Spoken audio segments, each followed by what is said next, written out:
What's going on is Anton from AntonDaniels.com. I appreciate you guys for continuing to rock with me, but I just got home off of an early morning flight, right? First thing through the door, I want to see my family. I love my family. You know, I'm a family man. I'm an advocate for families, right? Second thing, I got to get that hot shower because I got to throw the threads on. The threads make me feel like $1,000,000, but the third thing through my mind and all throughout the trip is that I gotta have that Teej pack. Teej makes my life uncomplicated. It's uncomplicated skincare for men. The first way that I started specifically was their level 1 system. It's a daily face wash to get rid of the dirt and grime on your skin. 2 times per week exfoliating scrub to get rid of the dead skin cells. An AM moisturizer with SPF 20 because you should always be protecting your skin from the sun. And a PM moisturizer to help your skin stay hydrated and healthy throughout the night. Here's the thing. My favorite part about Teej Henley is that every box comes with an instruction card that tells you when to use each product, how much to use, and in what order. They really making the process of achieving and maintaining amazing skin for men uncomplicated. In addition to amazing skin, members of Teej Henley get tons of benefits, including at least 20% off the retail price, the ability to customize your box, exclusive monthly deals, you can pause and cancel at any time, and you get free shipping. And because Teej Henley is sponsoring today's video, they're offering my viewers an amazing deal, right? Just click the first link in the description and you get 30% off your first box, plus a free gift. It's an amazing deal. You got to get started today. You're not out here trying to look like a Dusty. And if you travel as much as I do, which I'm sure most people don't, but you know me, I'm pushing my bag chasers in order to be in the top 5%, top 10%, top 1%. We got to make our lives uncomplicated, and Teej Henley is no better product. You got to look good. You got to smell good. And you can't be looking like a Dusty. Make sure you get started today. Click the link in the description. Get that Teej pack. Feel the Teej, my friends.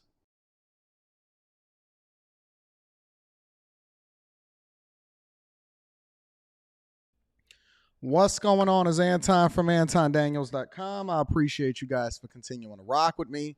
Thank you for tuning in to another edition of the Millionaire Morning Show. I am your host, Anton Daniels. It is Wednesday, August 2nd, 2023, year of our Lord, and the time is moving expeditiously. We almost at the end of summer, family. Y'all know that? Y'all know we almost at the end of the summer? What's going on, friends and family? Hey, let me know how y'all feel in the chat. Give me one word that describes what your sentiment is today and how you feel on this hump day, Wednesday, in which we are going to cook up. We got a lot of content, a lot of money talk. We got a lot of content and a lot of money talk to talk about today. Give me one word in the chat that basically breaks down exactly how you guys feel, what the sentiment is. Heather Wood says she's feeling great. Hope the same for you. Give me one word that describes what your sentiment is. One word. J-Dub said angry. Jesus. Powerful, blessed, motivated, phenomenal, peaceful, congratulations. Bored, that's not good. Wonderful, annoyed, amazing, excited, motivated, determined, hustle, amazing, ambitious, jobless, Jesus. Jobless should have been followed by Jesus. Invigorated, blessed, hungry, meh, greatness, fabulous, committed, grateful, determined, ambitious, fortunate, exuberant. Shout out to Quentin. Henrique, silly, chill, hella rich. That's 2 words. Blessed, focused, sad, hungry, phenomenal, hustle, focused. I like all of this focused. Focus. Grateful, enthusiastic, annoyed, win. Good mommy Barbie, what up though? All right, it's too early to be angry. Abundant, recovery, physical pain, but you pulling through. All right, shout out to Centennial G. Winner, productive, overwhelmed, letting my W-2 fund my business. That is not one word, but I get it. Aggressive, beautiful, funded. Okay, that's the word. All right, listen. Improved, elated, amazing. Just secure the bag so you happy. Paid. It's been a well-paid summer. Resourceful, prosperous, blessed. Hey, let me ask y'all a question, though. For all of y'all that are generating this revenue and it's so blessed and it's so profitable, What are you doing with it? Legendary. I like that dynamic mentality. Fire. That's not a word, but I get it. What are y'all doing with all of this money and these resources that y'all balling with?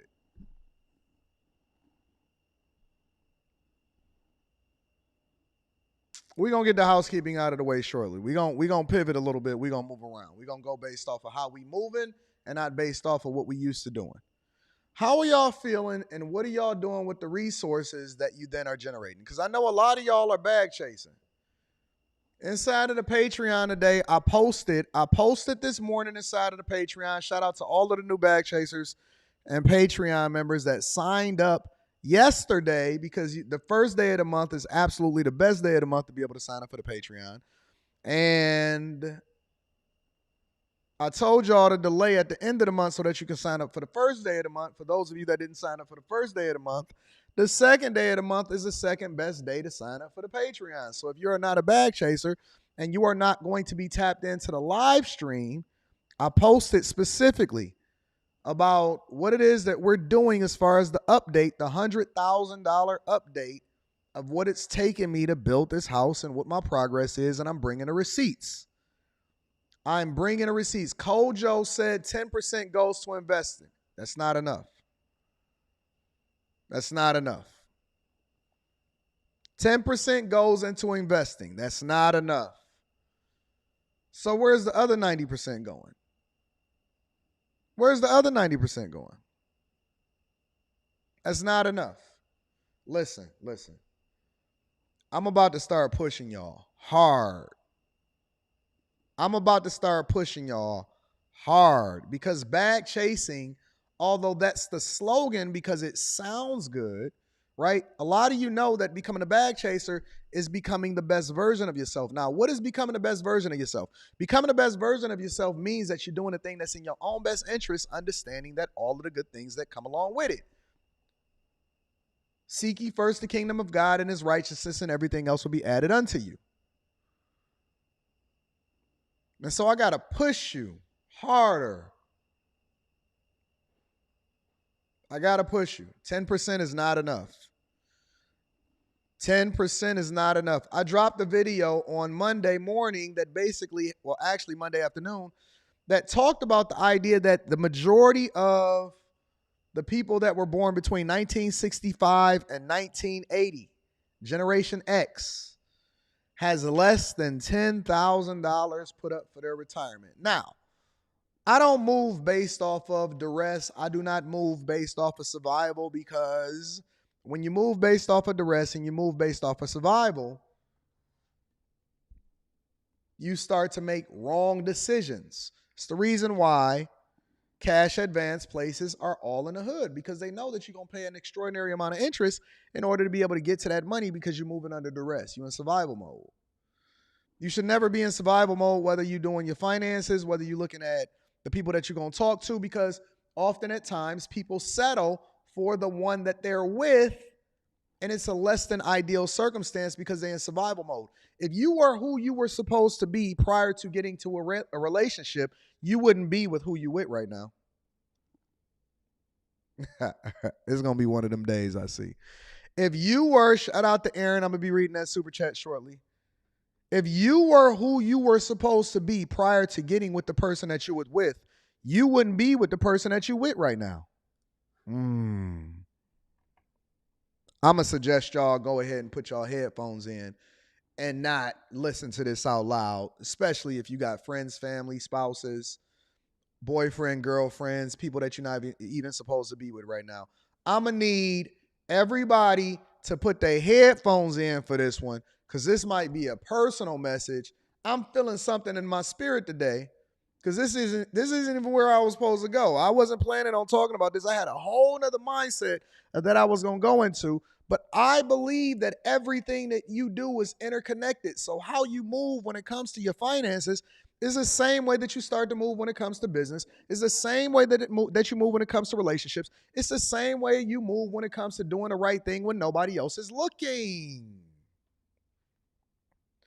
If you were who you were supposed to be prior to getting to or getting with who it is that you hang around, and that includes your friends, your family, and the person that you lay next to every day, you would not be with the people or the person that you are with right now. But because you operate in duress and in survival mode, you just hanging on to shit that's not even conducive for what your life is supposed to be or the direction that your life is supposed to be going in. That's why you hang in the hood. That's why you laid up with the person that's not supposed to be for you.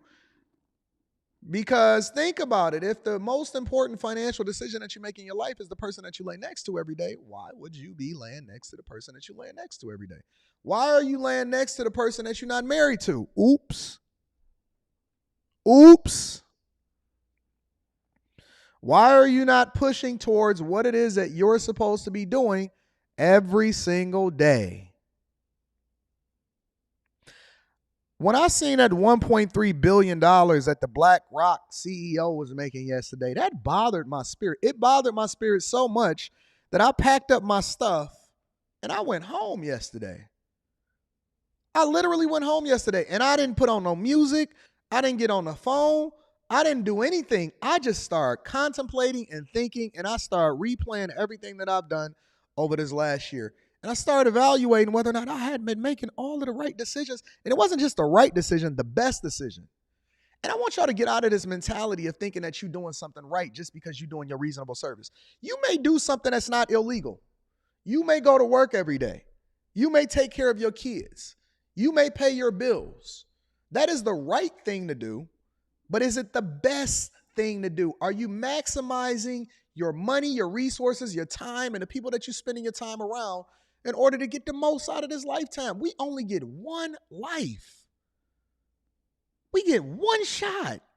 That's it. No redos. And see, this is the stuff that I'm talking about. Jay Reed said you're comparing yourself to a multi-billionaire. Who am I supposed to compare myself to? The dude that's in the hood? Regular people that make everyday money? I didn't become a millionaire because I was evaluating myself as it compares to regular people, because then I start creating regular goals. I were comparing myself to people that were already millionaires in order to source how it is that they got there so I can make more informed decisions in order to get to where I'm supposed to be. Of course, I would compare myself against a multi-billionaire because that's the thing that I want to become. But I didn't know that I would even want to become that thing until I started seeing it yesterday, and it just hit me like a ton of bricks. It was a reality check. You don't even... I shouldn't even be having this conversation right now because I'm going to be honest with you. When I see stuff like that, I realize that you don't even believe that you can be any better than your current circumstances, and that's why you're a piece of shit. I'm not going to mince my words. I'm not going to say stuff to make you feel better. I'm not here in order to try to build an audience based off of telling you what you want to hear. You don't even believe that you deserve or that you can grow to become anything other than what your current circumstances are. And that's why you keep comparing yourself to these regular, everyday motherfuckers that don't even mean shit to you.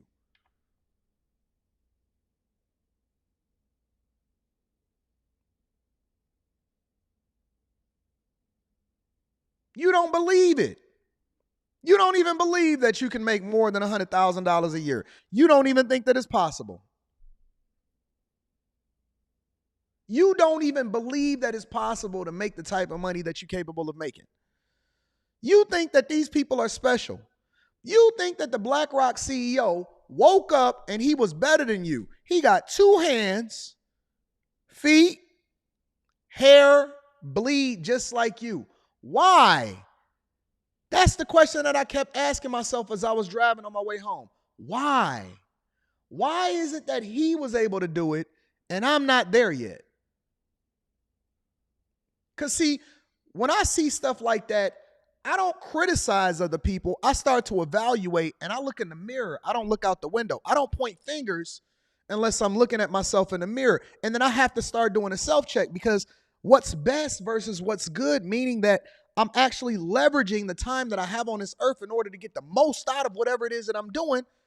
That's the thing that makes you successful. That's the thing that separates you from the pack.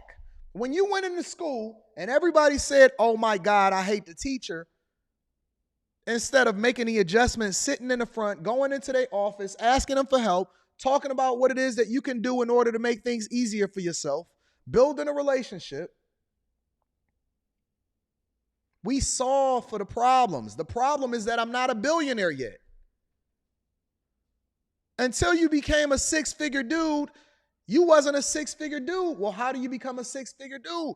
You start to evaluate how people that make six figures is making six figures. So that's how you compare yourself. You do a compare and contrast. Okay, where are they? Where am I? And what is the gap in between us? And how is it that I can close it?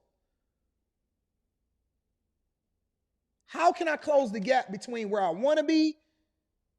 And the beautiful thing about it is that you have the opportunity to be able to source the information from the people that already have the game. But we too prideful. We too far in duress. We don't even believe that it's a possibility for us to be anything more than what we are and what we've seen in our households or the people that surround us. I don't operate with that mentality. My biggest fear is time and money. Not because you run out of money, but because money is often at times the evaluation tool that we use in order to determine whether or not we've accomplished what we said that we was going to accomplish. It's a tool. How can I truly build in your community when you don't have any resources to pour into it? It's not enough for me to just get rich. I got to make you rich. I got to make sure that I'm pouring into other people and giving them opportunities. Now it goes beyond you because you're no longer operating in duress. You're thriving. But then your definition of thriving might be completely different than somebody else's definition of thriving. When I think about Bill Gates, I don't think that Bill Gates even think about money. I think that he thinks about how it is that he can influence what the fuck is happening in the world. That's power. Fuck wealth. That's power. When you can influence how people live, when you can influence how people eat, when you can influence what happens in your legislative branches, when you can influence what is going on in your community, when you can determine the path and the success of somebody else, when you can snap a finger and determine whether or not somebody's going to be able to feed their family, is power. That's power. Don't you want that? Are you even responsible enough to wield it? I don't even believe that you are, because you can't even control what the fuck is happening in your own household. You're not even responsible enough to control what it is that you doing, let alone be able to lead somebody else and then determine who's going to feed their family and who's not going to feed their family. That's power. That's power. I want more. I want more. I want more than what my current circumstances are. I want more than what it is that everybody said that I may or may not have been able to do. I want more than what it is that you think that I deserve. You should want more than your current circumstance. If the person that you laying next to at night and the friends that you have every day and the people that you call family are complacent and they cool with what their circumstances are, it's time for you to grow beyond that. There's more for you. It's more available out there. You are only limited by your own circumstances, by your own mindset, what it is that you believe that you can do. Because action is then implemented based off of what your belief system is. That's what wealth is. It's a wealth mindset. I have a timeline. I talked to a guy that I was coaching yesterday, and we were laying out exactly how he was on his path. And he has a lot of rental properties, and his home is paid for, and he drives a Range Rover, and his wife drives a Porsche. And, he's doing really well. He's a millionaire, and he was laying out a pathway, and he was saying that a buddy of his specifically was on a pathway to 50 million, and that his buddy was telling him that it's no reason why he shouldn't be on that pathway either. And he got comfortable. And one of the reasons that he was talking to me, he was saying that, Anton, I just feel complacent. I feel too comfortable. I don't feel like I have anything else that I need to accomplish. I said, so what you going to do at 45 years old? He said, I'll just probably teach. By the time that we got off the phone, he was like, you know what? I got a completely different set of things that I need to acquire and do, and I need to go back to the drawing board because I got a different mindset now. Who you surround yourself with is ultimately going to be how it is that you live your life, the direction that you go in your life. You should not be living under duress. You should not be poor as fuck. You should not be giving in to whatever it is that society told you that you have to be because you don't have any other choice. You should not be one of those people that's advocating for rent control because you're a part of the circumstances that you're advocating against. You should be one of the people that's determining the fate of other people, not the other way around. Listen, I understand. Everybody can't be rich. Everybody can't be above average. Everybody is not going to make six figures. Everybody is not going to be a millionaire. I 100% agree with you. But I'm telling you that if you watching this, if you watching the Millionaire Morning Show, if you're a part of the Patreon, if you're a part of the Bag Chasers, if you roll with me and you listen to me every single day and you're not improving year over year, month over month, day over day, and becoming a better version of yourself, that is not your fate. Your fate is not to be a part of the 99.9%. Your fate is to be a part of the 0.1%. Everybody can't come, but you can. It's not meant for everybody. Everybody is not meant to be a leader. Everybody is not meant to be rich. Everybody is not to be out of debt. Sometimes we need people to move the chairs. Listen, they were absolutely right when they said that we need more people to be born so that we can have more people going to get our fucking Starbucks, so we can get more construction workers, so we can have the people that's moving the chairs, so we can have everybody going to get our carts and putting them in the little thing at Walmart. We need more greeters. We need more people hanging up lettuce inside of the Walmarts. We need more cashiers. We need more of those people, but those people are not you.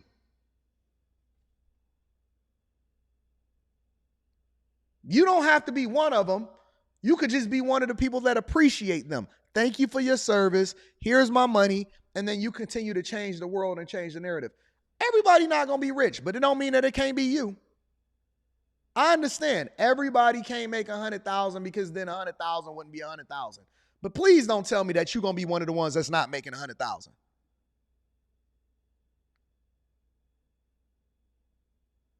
All I'm telling you is shoot for fucking more and do a self-evaluation over your life and try to figure out and try to determine how it is that you can maximize and get the most out of what it is that you do every day. Every day, get the most out of your life. Don't settle for anything more. Don't settle for anything more. Let me revise that. Don't settle for anything less than to be better than the day before. It's that simple. All right? Let me read some of these super chats and then we're going to go ahead and get started with the show.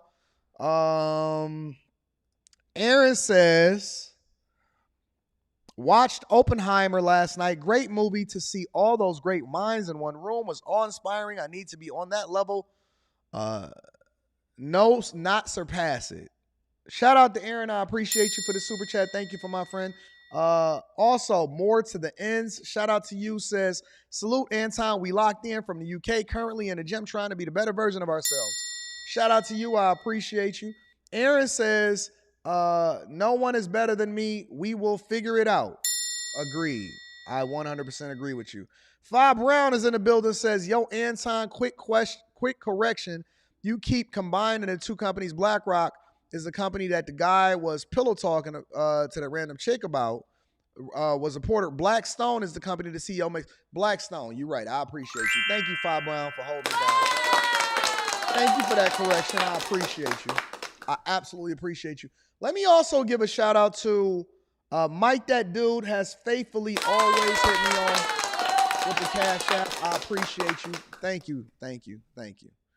Let's go ahead and get ready for the show. Make sure y'all hit that Teej Hanley. 30% off your first order plus a free gift. That link is in the description. If you have not already, I just posted in the Patreon today. I'm posting in the Patreon again in 2 days. I posted today and I'm posting in 2 days. Patreon members, Bag Chasers, we bringing receipts to the front of the congregation. Go and check the post that I just put inside of the Patreon. Make sure you are there.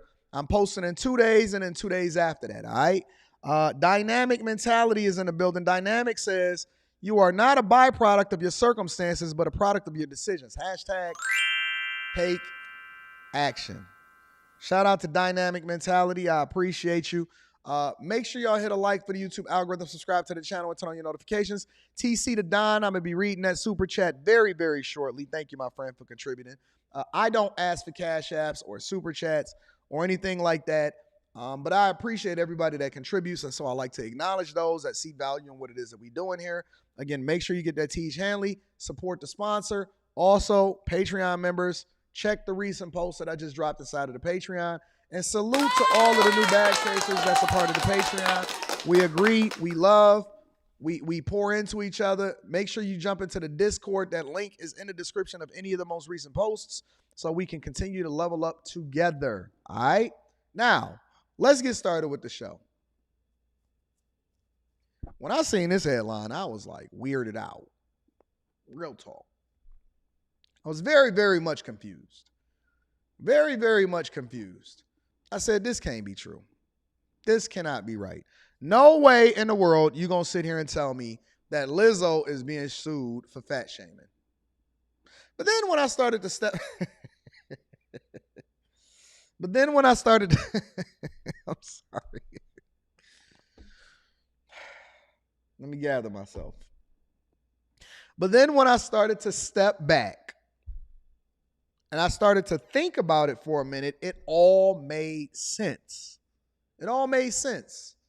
But before we start to break that down, again, make sure you hit a like for the YouTube algorithm, subscribe to the channel, and turn on your notifications. Let's go into it specifically and see what Lizzo is being accused of, okay?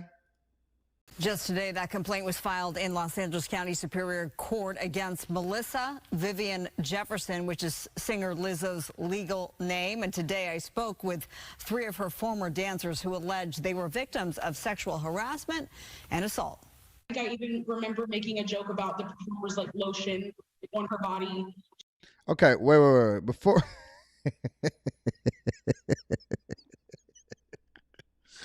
Before we get into this, I will say, I mean, let's just be honest here, right?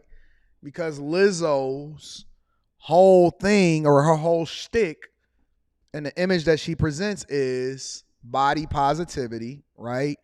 No shaming.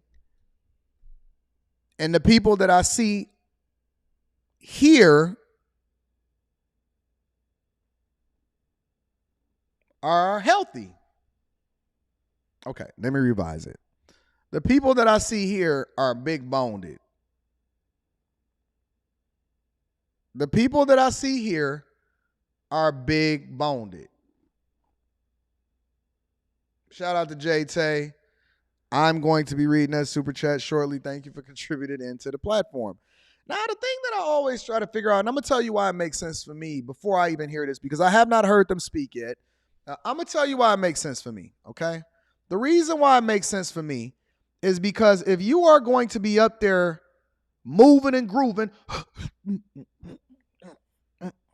if you're going to be up there doing what it is that you're going to do every day, you got to be fit. You got to be healthy. I don't know how these people is up there moving so quick and so fast. Remind me of a hippopotamus. Did y'all know how fast fucking hippopotamuses are? Hippopotamus have an extreme amount of strength and they can run really, really fast and they don't really get tired like regular animals. And so when I watch a lot of animal documentaries, so excuse me and I'm not comparing them to hippopotamuses. I'm just saying that the level of stamina that comes along with being able to move fast, but maybe, just maybe one of the reasons why she wanted you to do well or she wanted you to lose weight, or she wanted you to put some lotion on your hands, is because we have a whole show to do, and she don't want you passing out, or she want to make sure that the people are getting the full amount of money. They can run over 30 miles an hour, 35 miles an hour. Right, y'all get it. They can go, and they can go for an extended amount of time. But they need that heft in order for them to be able to survive in the jungle. All of these people on here, and I'm not fat shaming. What I'm saying is that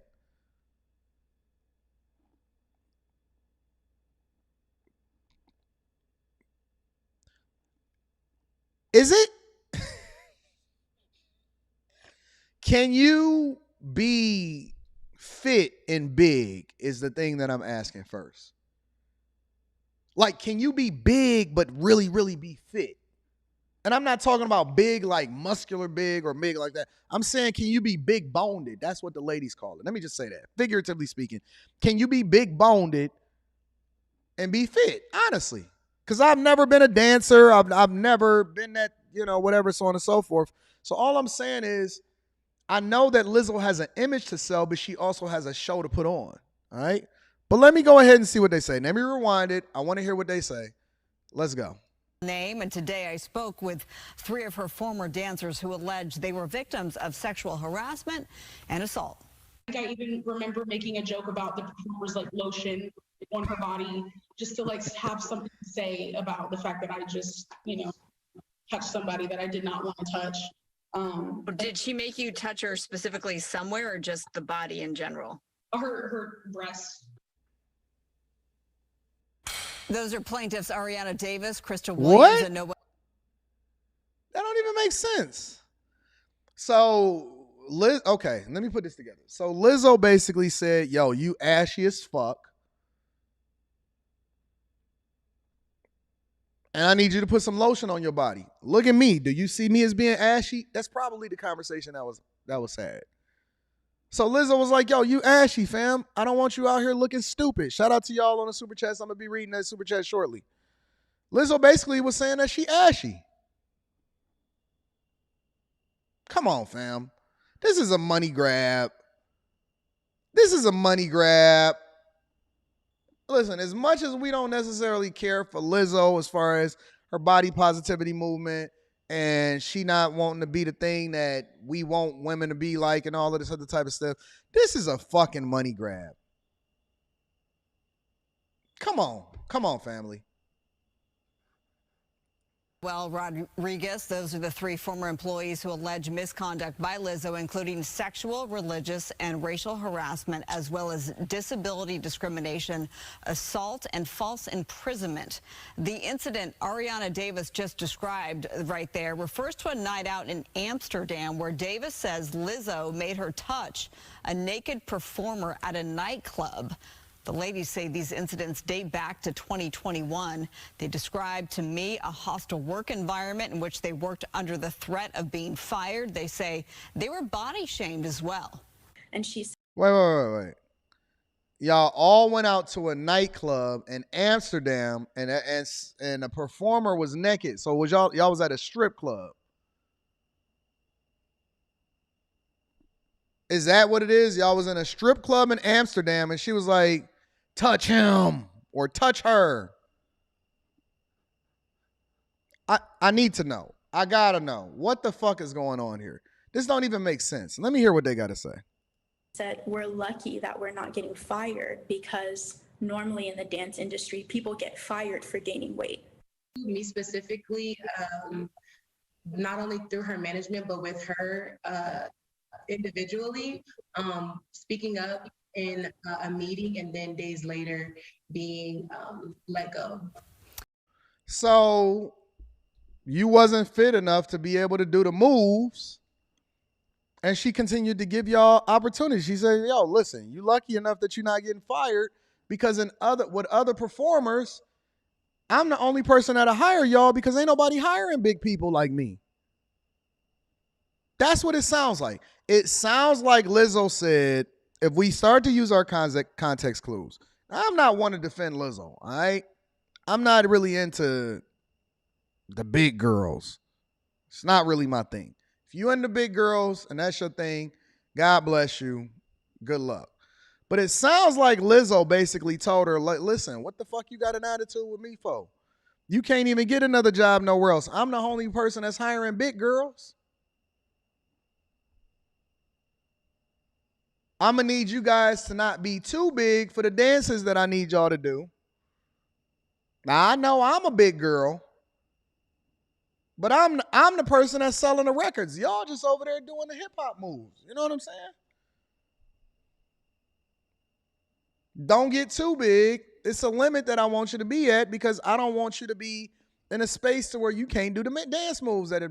And it sounded like Lizzo was like, listen, why the fuck you getting an attitude with us When you know that ain't nobody else hiring dancers if they not under a certain threshold. That's what it sounds like. All right, so let me finish hearing what else they got to say. And then days later being let go. Williams and Davis were fired this year, and Rodriguez resigned over how Davis and Williams were treated. Their attorney tells me they're seeking unspecified compensatory damages for. So wait a minute. Two of them was fired, and then the other one said, "Oh, you're not gonna fire my friend. I'm quitting too." Okay, first of all, Rodriguez, which is the one that the news reporter just said left with the rest of them, is a dummy. Rodriguez said, I'm about to fumble my bag because they fumbled their bag. It's always more to the story. Now, I'm not saying that Lizzo was right because I don't know. These is allegations, all right? But what I am saying is it's always 2 and 3 sides to the story. And the fact of the matter is, I bet you they was in there talking shit, running their mouth, talking shit about behind Lizzo back. Talking about how they shouldn't have to gain, they shouldn't have to lose no weight if Lizzo was big as fuck. I shouldn't have to lose no weight because she a big girl, so why we can't be big girls? Because you're not selling no motherfucking records. Now, I don't believe that body positivity, and I believe in fat shame, and I believe in all of that shit. But at the same time, you're not the one that's paying the salary. You know what I'm saying? So I think it's more to the story. I think this is dumb. This is a cash grab, similar to how I seen him do over for Ellen DeGeneres. And this is an opportunity for the attorney to start getting the money in. And when they start going on a tour in order to get a bag, then you know that somebody is trying to steal some money from somebody else. And for most of y'all are an at-will employee. If you do not meet the criteria for what that is, then you need to get the fuck up out of there. That's why I use contractors mostly. The people that surround me, that work for me, they dope. But I largely use contractors because at any time, get the fuck up out of here, bro. You know what I'm saying? I'm contracting you for this particular contract. After that, I don't need you no more until I need you again. And you are an at-will contractor. Get the fuck up out of here. But it is ironic that Lizzo was being sued for fat shaming.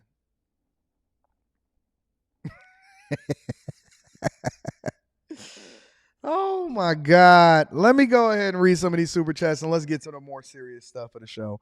TC the Don is in the building, says, Damo, did you check my partner booth out? God punch. All right, I missed that one. I'm a C student. Y'all gonna have to bring it back for me. JT is in the building, says, not Blizzo, fat shaming. Hey, Anton, they said, believe all women, right? Now the women are skeptical about this. Nah, believe all woman. Shout out to JT in the building. Dame Smith is in the building, says, the news is gonna eat Lizzo up. Hashtag dad jokes. J Hub says, it's her thyroid. Hey, I got a question, y'all. Honestly. So, I was getting on this one girl, right, about the fact that she need to be putting less in her mouth so that she can be able to put more in her mouth. You know what I'm saying? But I was getting on this one girl, right? And she said it's a thyroid problem. What does that mean? I don't know what that means. Like, does thyroids make y'all like gain weight? I'm not joking on this one. I'm genuinely honest. I need to learn more about thyroids, but I really don't have the time to do the research. So somebody try to give me some insight inside of the chat on exactly what that means when a woman said that she got a thyroid problem. I don't know what that means. Marriage, Politics, and Sports says, how come folks can't say these women are fat? Why is it fat shaming? The same reason why they're saying that men are women and they can use the same bathroom. JT says, if you dance for a living, but you get $20 box from KSC, yeah, you can stay, big dog. Shout out to JT. I appreciate you. Dallas Jack says, I was going to put half my next raise into the retirement plan. After your opener, I'm going to put the whole thing in and going to bring the total to $1,500 a month. Kill that shit. You know what I'm saying? I love that, Dallas Jack. Most hated and underrated with the 20 ball says, yep, it's officially Hold That L season. AD the Great, it seems black women turning on each other to crazy is finally coming out. If any time for a man to be themselves and become the greatest is now. Thank you, my friend. Also, Persevere Data TV is in the building, says Lizzo must have given them the speech about playing ball in Pelican Bay. Shout out to my dog, Persevere Data TV. Dewan Alfred says, what up, though? Shout out to my Detroit brethren in the building. Bam Bam Lynch says, definitely going to be the heaviest lawsuit.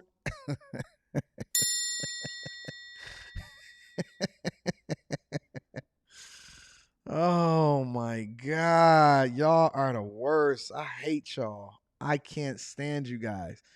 Oh my Jesus. Definitely gonna be the heaviest lawsuit ever. Lifestyle Enthusiast says, peace and love, Big Unc. Looking forward to the meeting Saturday. Shout out to Lifestyle Enthusiast. Lifestyle Enthusiast bullied his way into a coaching call. I like that. See how I got that done for you, big dog? All right, so make sure y'all hit a like for the YouTube algorithm, subscribe to the channel, and turn on your notifications. Let's get more into the serious stuff.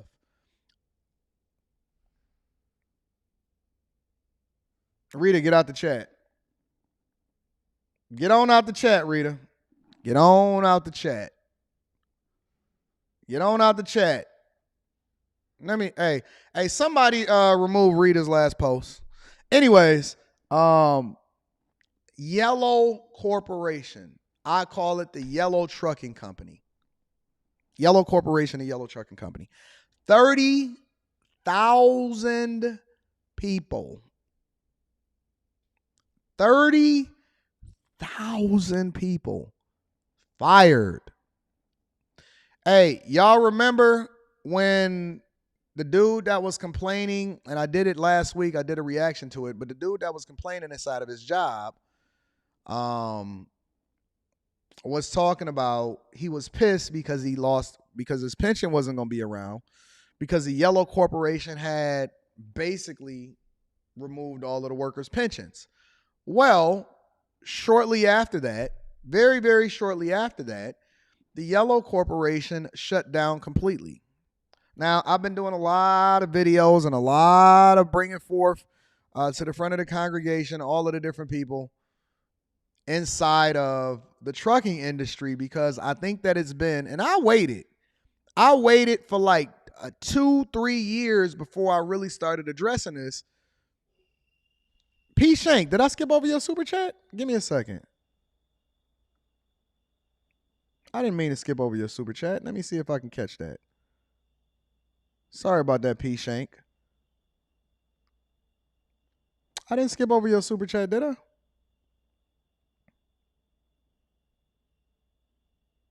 I never want to do that. Sorry about that, P. Shank. Let me see if I can find it really quickly. I don't see it right away. Give me a second. I don't see it, P. Shank. Where? Okay, hold on. I'm sorry, I don't see the super chat, my friend. I'm sorry if I skipped over it by mistake, but I'm literally going through and trying to find it, and I do not see it. I apologize, P. Shank, but I do not see a super chat from you. I'm assuming that maybe it was removed. Sorry about that, P. Shank. Anyways, so I'm going to come back to it. Tell me what you said, and then I'll talk about it, but I apologize for missing your super chat. Now, the Yellow Trucking Company, and I waited for like 3 years, right? Lifestyle Enthusiast is still bribing Rita. I waited for like 3 years. I'm going to read that shortly. Before I started addressing what was going on in the trucking industry. And I'm going to tell you why. One of the reasons, the likes are looking egregious, so make sure y'all get the likes up. One of the reasons that I waited before I started addressing what was going on in the trucking industry is because I seen so many different people talking about and advocating for people to get into trucking. I seen video after video and influencer after influencer and person after person and platform after platform saying that, hey, everybody go and buy a truck. Everybody go get a box truck. Everybody go get a moving truck. Everybody go get a CDL. Everybody go get into trucking. Everybody go get a driver. And so behind the scenes, I was coaching people and I was like, yo, give me some insight and information on every single thing that you know about trucking. And so I started doing my research because I would never recommend something to somebody that I don't understand. Okay? And so y'all remember over a couple years ago, 2-3 years ago, everybody was talking about going into trucking. Everybody was talking about going into trucking. Now, I think that trucking can be a profitable and good business for people that understand and make an informed decision as to whether or not they're going to go into trucking, which is why I never tell you what to invest in. I give you the lifestyle changes, the thoughts, the mindset, and I also give you my method for evaluating whether or not you should invest in something. So I never advocated for people to invest in and go and buy a big truck and all of that stuff, because the information that was given to me was that it was a boom bust industry. You had to move more specifically when it came, or you had to move more intentionally when it came to what part of trucking you were going to participate in. You had to understand the business side of it if you were going to buy a truck. You had to understand the importance of driver turnover, how much repairs were going to cost, if you were outside of or if you were off the road because you needed a big repair. And it was so much that they didn't add into the conversation, right? It was so much that they didn't add into the conversation. And so when I would talk to the people that was in trucking, I would say, listen, I know you're getting money now, but I need you to have a backup plan. This is what I want you to do. These are the classes I want you to take. And so many people continue to rock with me because they understand the value of having these conversations, right? Right? But let's go into the yellow trucking company, because I want y'all to understand, and it doesn't mean that truckers aren't doing okay or there aren't certain truckers that are doing well, but I want y'all to understand what you're getting into before you get into it. I don't want you to just run into something just because some influencer told you that this is what you should do. After nearly a century of shipping freight all across the country, trucking giant Yellow Corp is shutting down their operations. They're also laying off about 30,000 of their employees. The company expected to file for bankruptcy this afternoon. Yellow, a less than truckload or LTL carrier, was known for offering some of the cheapest rates in the trucking sector. Their downfall coming just 3 years after receiving a $700 million bailout loan from the U.S. government, a move that will continue to impact taxpayers. Here with us now to talk about the ripple effect this could have on the economy is Todd Spencer, president and owner-operator of Independent Drivers Association. Let me rewind that really quickly because I want y'all to see this. In operation for over 100 years. In operations for over 100 years. Filter said, what are your 8 checklists before going into a business? Inside of the Patreon, I got a video of the 8 things that I look for before I look to invest in a stock. And then there's some other criteria that I talk about on a regular basis, but I'll put together a checklist for you guys and drop that inside of the Patreon so it'll be the most recent video for you guys. But they were in operation for nearly 100 years.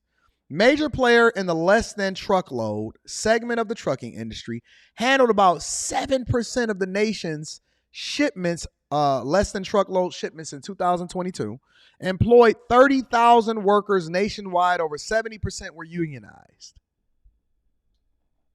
I don't think y'all understand exactly what happens when you have layoffs, especially of this magnitude. It's its own economy, right?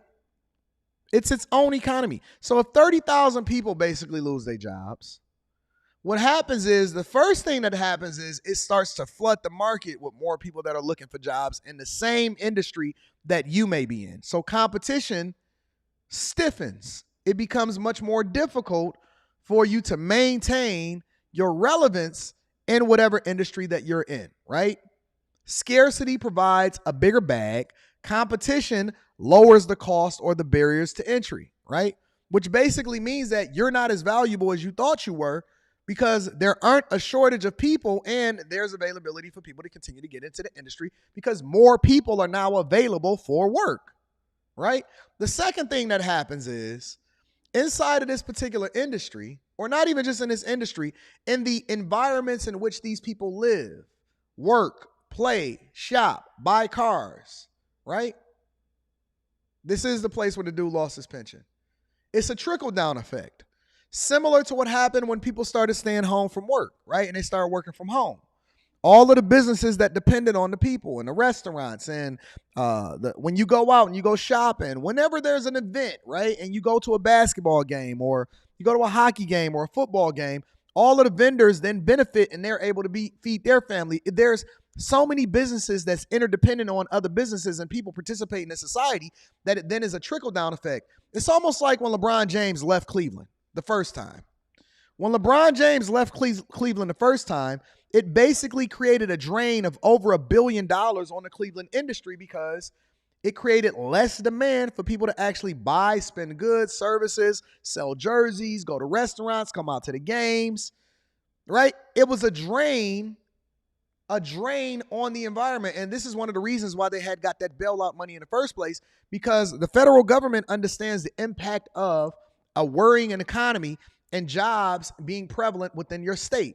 It generates way more revenue on the back end, and it creates a vibrant economy that allows for the state to continue to collect more revenue and taxes, right? Sales taxes, payroll taxes, unemployment, all of this stuff, it goes down, and then the tax base goes up, which allows for things to continue to contribute or become great as a result of it. I'll give you another example, right? Just to look at it from a business perspective. There are some states that don't have income taxes. That's a huge amount of revenue that the federal government foregoes. But then at the same time, if you look at some of those states, the property taxes and the value of those properties are much higher. So they forego it on this end in order to collect it on that end, and they have to do a calculation to determine whether or not they're going to be or their economy within that small segment is going to be vibrant based off of how it is that they set the tax code, right? So basically what I'm telling you is that when 30,000 people get laid off, it fuck everything up for everybody, and it's a trickle-down effect, and it doesn't just not affect you, it affects everybody else. Here with us now to talk about the ripple effect this could have on the economy is Todd Spencer, president and owner-operator of Independent Drivers Association. Todd, thank you so much for being here with me this afternoon. Let's start with what's happening now. What is this going to mean for the economy and for taxpayers? Well, certainly today is a sad day for the 30. Let me see this real quick. Volunteerist girl says taxation is theft. It's not. It's not. Overtaxation is theft. But also you have to understand that the people that determine how much you get taxed are also put into power by the very people that vote for them. So if somebody is stealing from you, then you need to look to your neighbor, look to the right and look to the left and say, who did you vote for? Overtaxation is theft, because if you don't get taxed, then I'm assuming that you also going to maintain your own roads. You're going to build your own infrastructure when it comes to water and sewage, right? You're going to regulate the different industries and the companies that then pour into or pollute your environments. You're going to fund your own waste management and cleanup, right? And one way or another, you're going to pay taxes. So I'm assuming that you're going to maintain your own infrastructure and economy also. Is that true? Y'all just be talking. Y'all genuinely just be talking. Y'all don't really understand what...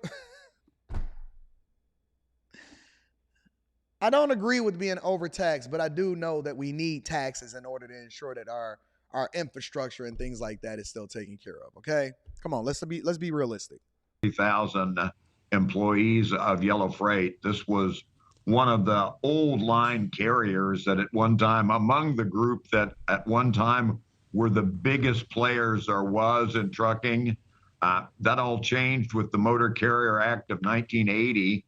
That basically economically deregulated trucking and kind of created some of the fallout that, you know, we're still dealing with today, in that it's.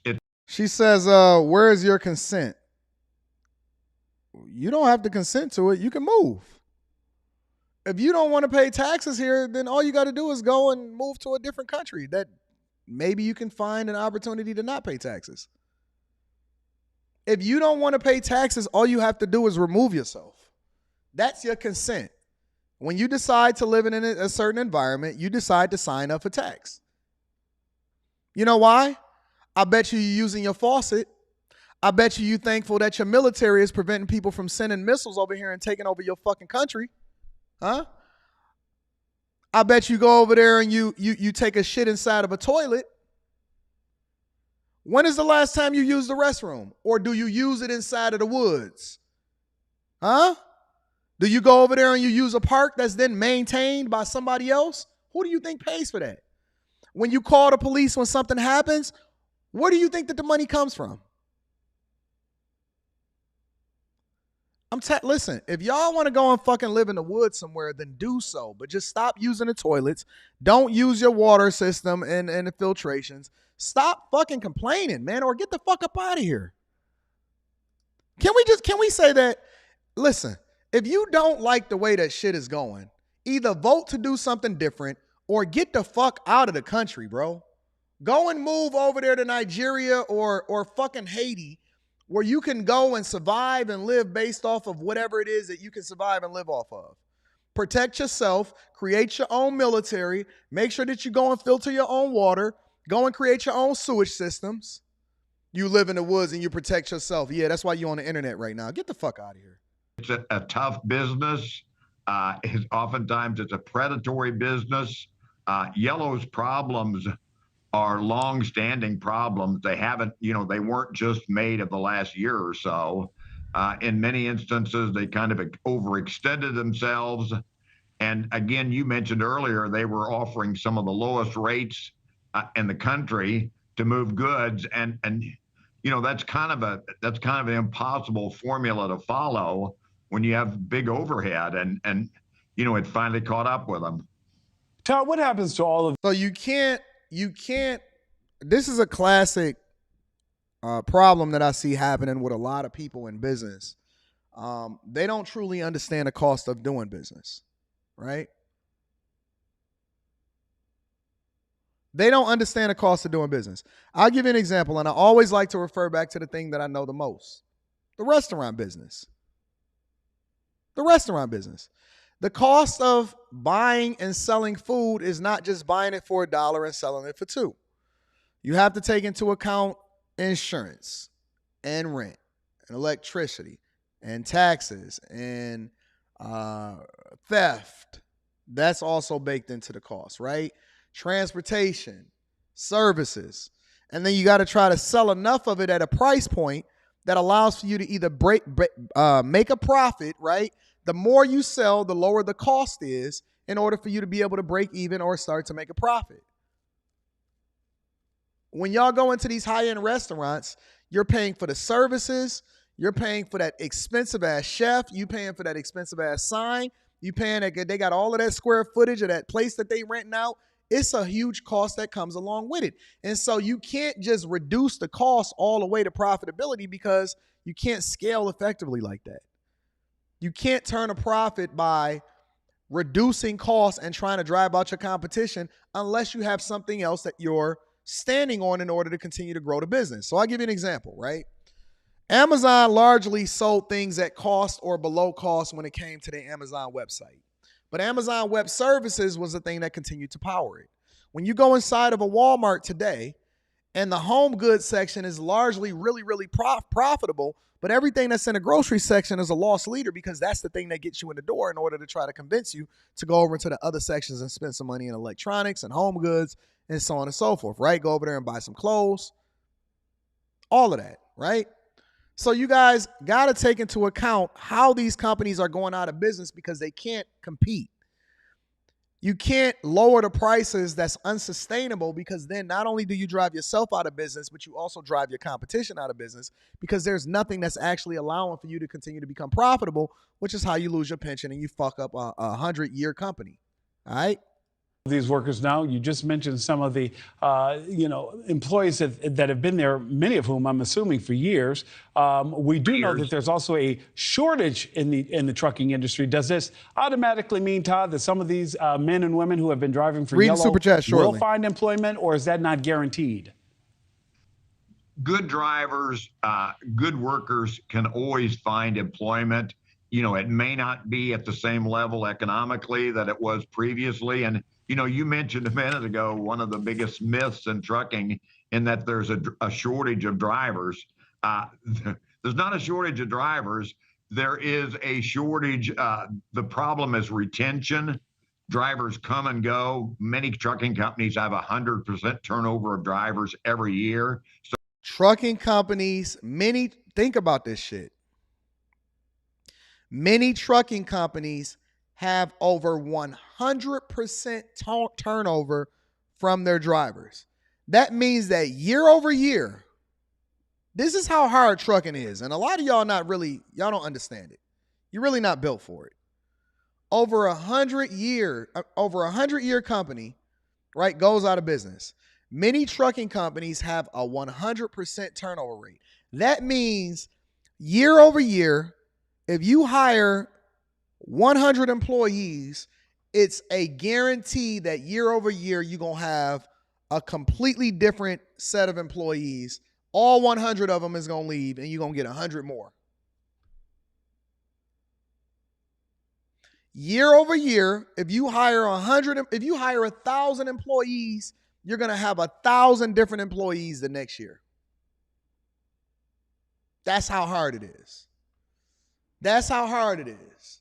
Y'all don't really understand what these dudes go through. I don't think that y'all truly even have an appreciation for men in general.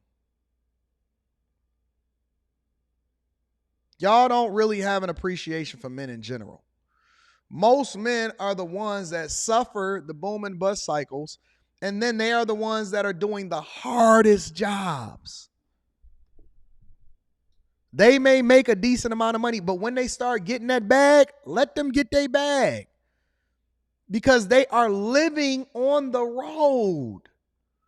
They get a little bit of Gawk Gawk 3000 from a lot lizard. Let them people get a little bit of Gawk Gawk 3000 from a lot lizard. Them boys ain't doing nothing but moving that freight. It is hard. When I see a truck driver and he get out and he be looking all dusty and shit, I'll be thinking to myself, hey, man, God bless you. God bless you, bro, because I know you've been on the road for at least 2 weeks straight. Y'all not built for that shit. You ain't built for that. You don't even have an appreciation for all of these jobs where these people be grinding and hustling every day. Truck drivers, firefighters, police officers. Man, listen. Y'all might get a bag, but y'all don't understand the health problems that these people is going through. They sitting in the car, they be having herniated discs in their back and all of that shit. Man, I'm telling you, bro.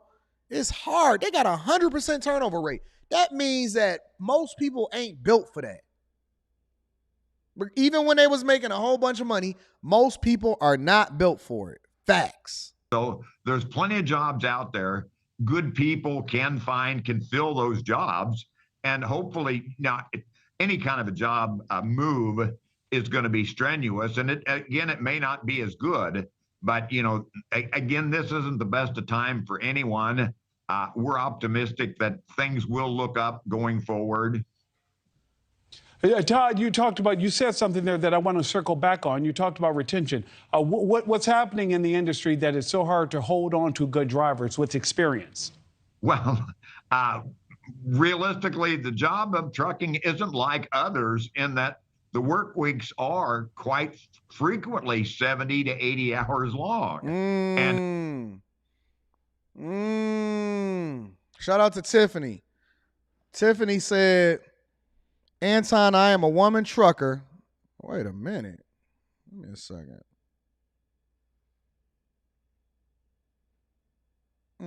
Interesting. I'm a woman trucker built for this. You said women aren't my business, like all have ups and downs, but geesh, you downing us. I bought my truck before the hype. It's for my grandkids. No.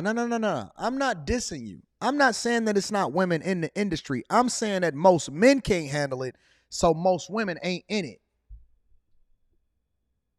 Most women ain't in it. If all of the men left trucking, this shit was shut down. You're not going to have a bunch of women that step up and do the shit that you doing in order to keep this whole economy running.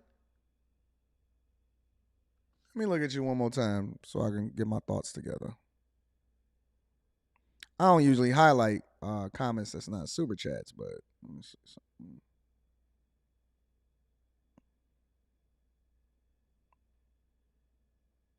Hey, Tiffany,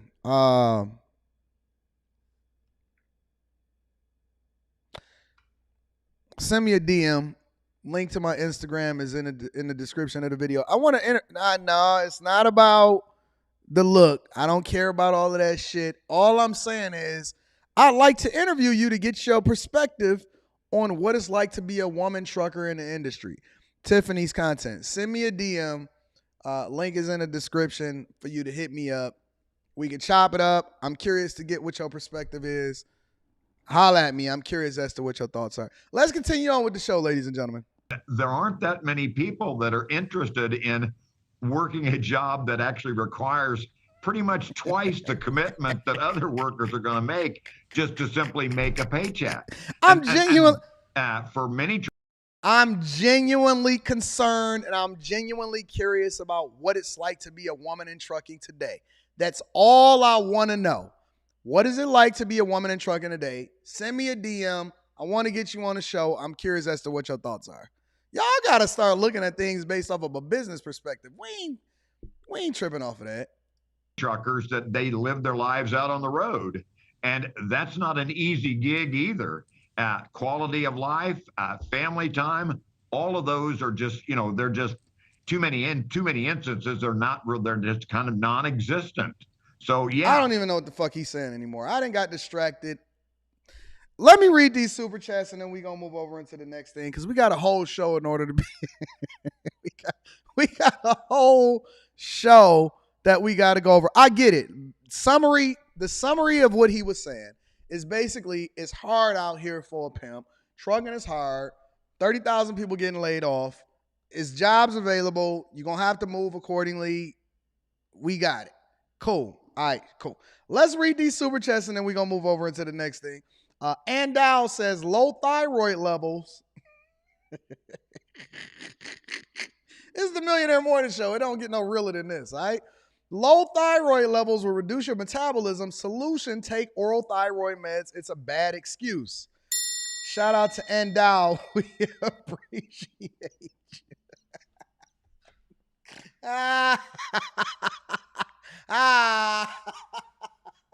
We got a time to keep, all right? We got a lot to get through today.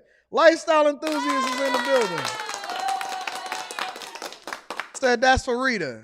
Shout out to my baby girl, Rita. I love you. I love my Rita. Let me call her and see what's going on out here in these streets. Hold on. Let me see what's happening.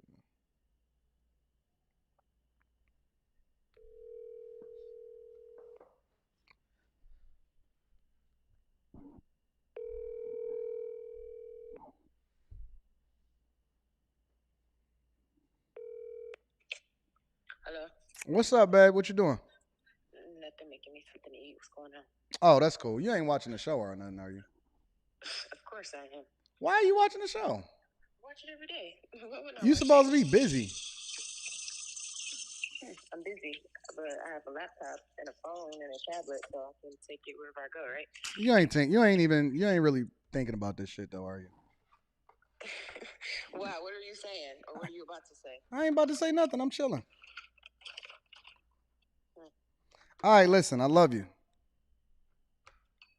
Get some rest today. Get some rest. Take a load off. Go and get a massage or something, all right? Okay.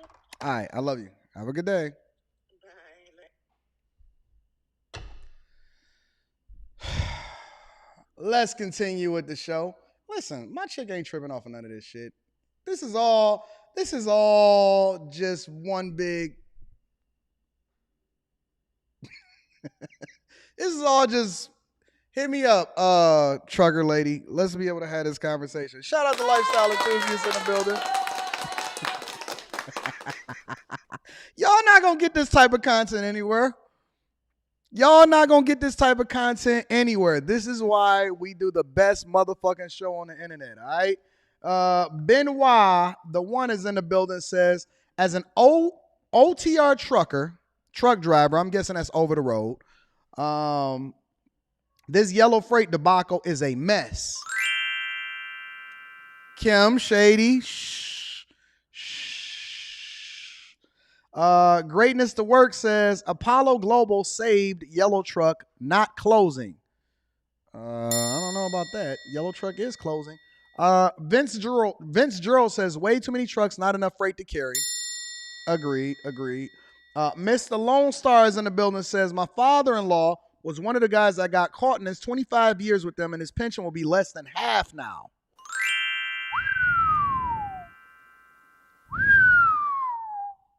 Dang, that's crazy. Baked on Be Gone says, Anton, I'm a software engineer, data scientist. Need consultation to make more money. I'm not making enough at all. Any quick advice that I can have now? I'd have to learn more about you. Make sure you send me a message inside of the Patreon, and we can go over your situation. Send me a message. I'm going to do a Q&A inside after I do this update and giving y'all what's going on with the real estate and showing y'all the receipts on that. I just posted inside of the Patreon today. I'm going to do another live stream where I do a Q&A and I break down and I answer all of the Patreon members' questions specifically. Make sure y'all tap into the Patreon. Link is in the description as well as pinned to the top of the chat. Because you need to specialize. Most people are not specializing, but we'll get into it.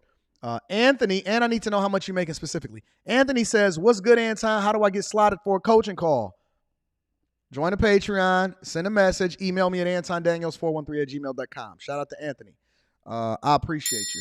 My dog, Razik, is in the building, says there's literally taxes for dummies book. Literally. I appreciate you. Ben Water One says people out here pulling freight way too cheap. And that's what happens. A lot of people undercut themselves and they mess up the whole industry. Shout out to Most Hated Underrated is in the building. Says, I've been driving for 20 years and make north of $200,000. I've seen more a moment driver in the last 4 years thinking they can make what I make in 5 years. And 4 to 5 to 8 months later, back at a regular job, and it's not for everybody. Shout out to my girl, Carrie E. Spencer in the building. I appreciate you, love. And Most Hated Underrated. Ben Water One says, posted up in the Northeast, MD in the truck stop right now. Shout out to all of my truckers in the building on the road. I appreciate y'all. Also says 70 hours and 8 days before a 34-hour reset and a repeat. They not really built for that. They not built for it. Vince Gerald says, Anton, check out the drayage and intermodal market for trucking. Very lucrative because you need certain licenses in order to move freight from the seaports. See, there's ways that you can make money. Make sure y'all hit a like for the YouTube algorithm, subscribe to the channel, and turn on your notifications. Before we get into the whole Boyce Watkins things, because that's the thing that I really want to cover, there's one more thing that I want to talk to you guys about, and it's California. Let me ask y'all a question.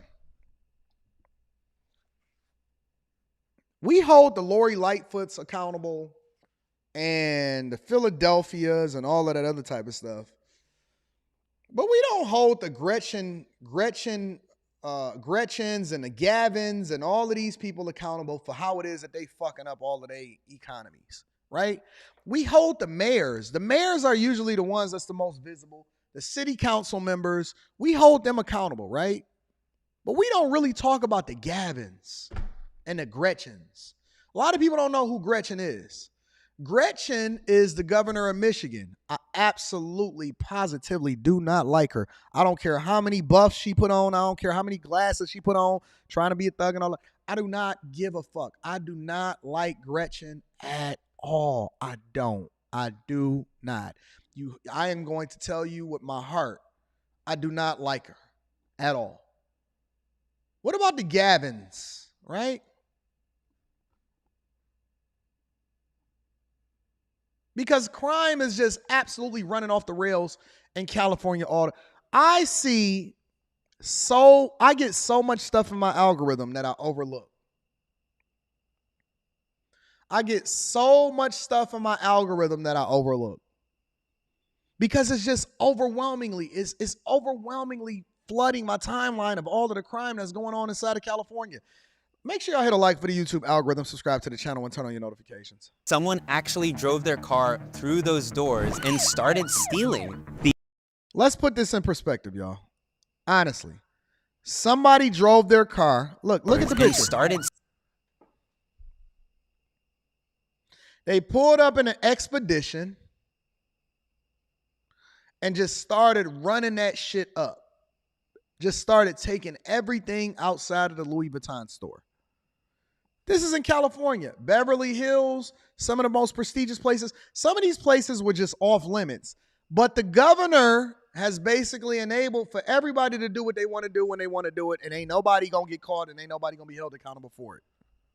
Stealing. Thieves stole $100,000 worth of stuff from this Louis Vuitton store in Orange County, California. Look at this. Since the incident, they've now closed the main entrance door, so the only way to access the store is to go through the department store. Crime in California has been surging. I had somebody slash the 4 Michelin tires that were almost brand new. People are just doing whatever they want. California's violent crime rate and property crime rate are up. You guys have seen those videos where like someone parks their Tesla with all the windows rolled down and there's like the back seats are tilted forward, just so people know like there's nothing in here, don't break in. If you think about it, overall crime should be down.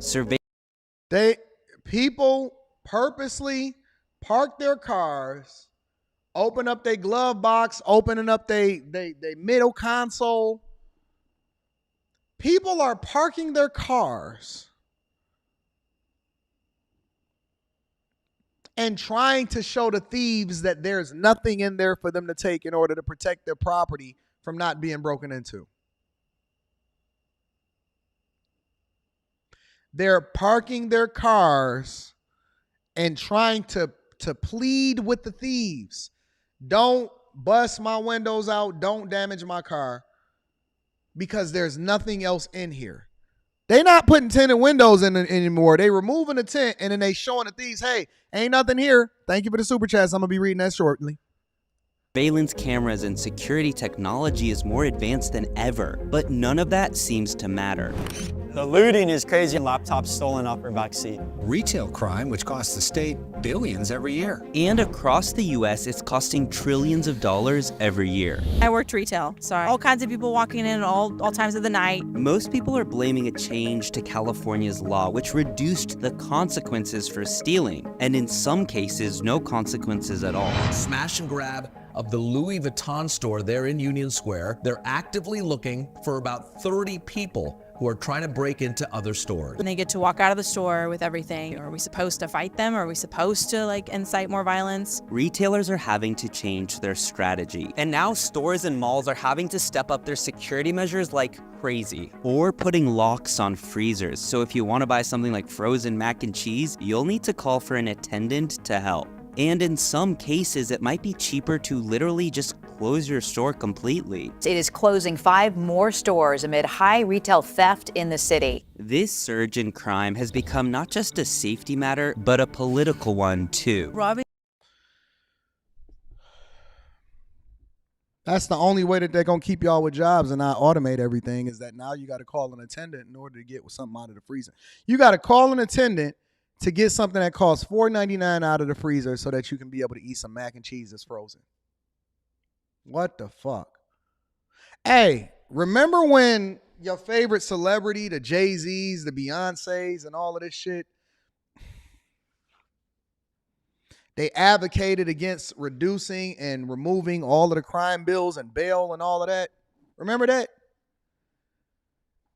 Remember when they advocated for removing the criminals out of the jail system in order to be able to let them back on the streets? Remember during the pandemic when they let all of the criminals back on the streets and then crime spiked in all of y'all areas?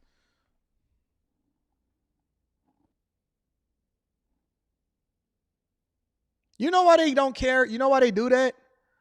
Because they live so far out of the way and they have private security that they are not going to be affected by it by like the other everyday people. They don't care about you. They care about your money. They come into your city, they take y'all money, and then they advocate for the things that's the worst for y'all.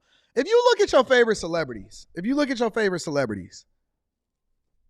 let's use Jay-Z and Beyonce, for example, right?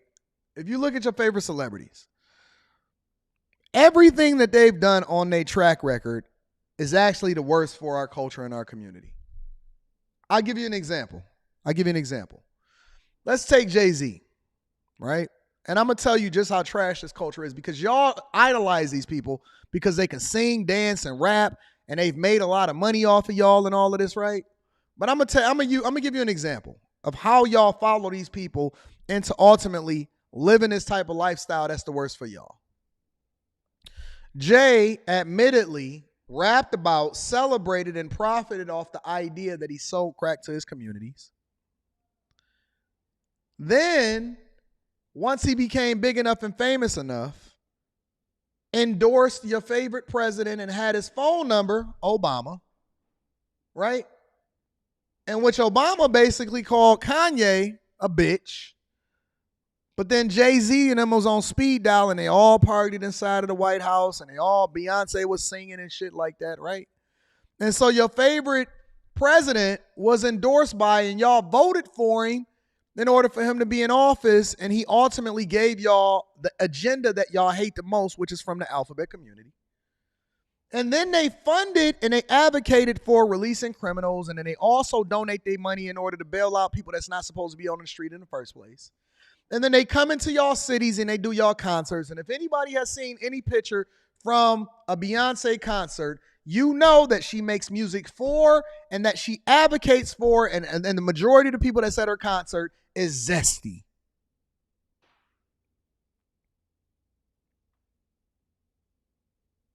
The majority of the people that are at these concerts are zesty. And so when we start to look at the culture, and the thing that I also know is that the culture that we love and embrace the most don't just stay with us. It ultimately goes into every other part of society, right? When you talk about the drug and the crack community, if you go and walk down Kensington Avenue in Philadelphia, you will see that it's more white people that's on that shit than black people. If you start to pay attention to the Molly Percocets, who you think that's affected more than anybody? And so the thing that white people gonna have to understand in all of these other communities is that it's important for you to participate in stamping this shit out too, because it's affecting you too, right? They not just staying in the hood no more. Ain't no more money in the hood for them to steal from. They walking out to your stores. They moving out to Beverly Hills. They running up in Calabasas. They not affected by it no more, because now the very people that they stood up and remember when they had the vote or die campaign and they told y'all to vote for all of these liberals, and now the liberals have created the laws that allow for these people to be able to run rampant in your community to where you have no way to protect yourself, even when it comes to being able to protect yourself and defend your own property with a pistol. You can't do it, or you gonna go to jail. If you see them breaking in your crib and they running away with your shit, you can't defend yourself, because your property is less important than a fucking criminal's life. And that's the truth. All of this is a trickle-down effect that y'all affected by. If somebody breaking in your shit, if somebody is outside breaking in your car, you can't do nothing about it. You can't do anything about it. If somebody is breaking in your car right now, and you in your crib and you looking out the window, you better not do something about it. Sit on your hands, call the police and hope that they show up and let them take a police report, and you better have insurance or your shit is just going to be fucked up. So they're going to be fencing your shit on the black market while you sitting on your hands and you can't even defend your own property, and that's a fact. All of the thugs is walking around with guns in New York, but if you get caught with a pistol, you going to jail for 2 years. Minimum. Mandatory. Doesn't matter what your history is. Don't matter that you're a taxpaying citizen. You're going to lose your job. You're going to lose your crib. You're going to lose your family. And you can't defend your shit. And that's a fact. If somebody is outside breaking in your shit, you can't do nothing about it. If somebody is in your crib and you drive up and you see them in there, and you notice that they in there before you get in there, you're going to have to run away, because if you go in there and you start pulling out that hammer and you letting them go and you kill somebody, you fucking going to jail. That's a fact. That's a fact. I mean, it shouldn't happen in general, but I'm sure people have like their reasons or like what they want to stand for. So yeah, I don't. Some will justify their actions with complaints about their government, but most people here seem fed up. The city, mayor, they don't do anything. So why has the crime gotten so bad around the US, especially in California? The people had spoken. It was 2014 when 60% of voters said they were in support of what's called Prop 47. And this law stated that stealing merchandise under $950 worth of value would just be classified as a misdemeanor. So, let's put it in perspective, because I say this all the time and y'all sit here and y'all want to hold. See, you can't hold nobody accountable unless you participate in the process, right? And so many people say, well, my vote don't matter. Okay. Well, then 60% of the people is going to determine what happens in your own community. So you decided not to participate in the process. They determined who was going to be in the legislative branches, which ultimately then determined what your laws was going to be. And so then people basically said, listen, if you're stealing under $1,000, you can do whatever the fuck you want to do, and we ain't even going to worry about it. Now you subjected to the shit that you didn't like because you didn't participate and you didn't think that your vote mattered. You didn't think that your voice mattered. So now everybody is determining what happens to you. And let me tell you how this affects everybody across the United States, because it's not just California. It's not just California, family. This is how it affects you. So somebody over in Texas is paying attention to the bullshit that they all doing over in California, right? California turns to shit. Property taxes is high as fuck. Housing, can't nobody afford to live there. Thieves is running rampant. Taxes is out of control. So what do the people in California do? They fuck up, they vote, they liberal as hell, or they choose not to vote at all, but they own property that their parents then gave them as an inheritance, right? Their parents died, they inherited the property. They sell the property to get $2 million because property is out of control over in California. And then they move over to Texas and they take the same voting patterns, the same mindset, and Texas is now becoming blue overnight. So now you had a different perspective in the way in which you was moving over in Texas. Californians then said, listen, we gonna sell our shit, give it over into the criminals, and we gonna come over to Texas and fuck your shit up too. Yep.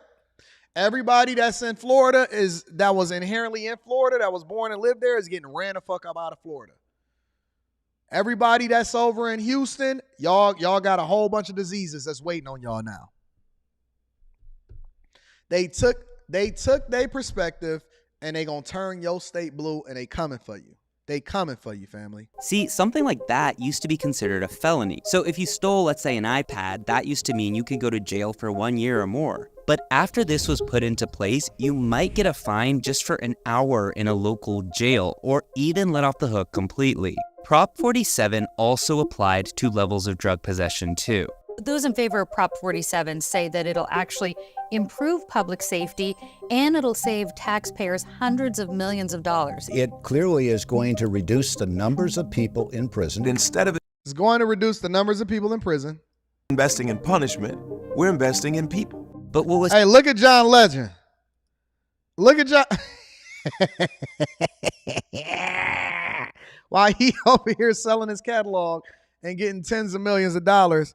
Look. The thing about these celebrities is I'm gonna put together a compilation of these celebrities and all of the dumb shit that they endorsed over the years and that they not bringing themselves to the front of the congregation. Instead of investing in punishment, we're investing in people. Look at this dude.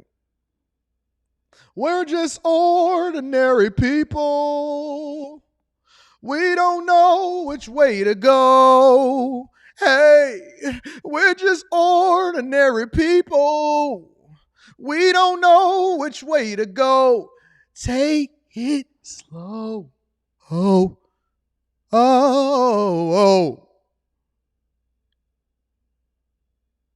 This time we'll take it slow. Take it slow. Slow. This time we'll take it slow.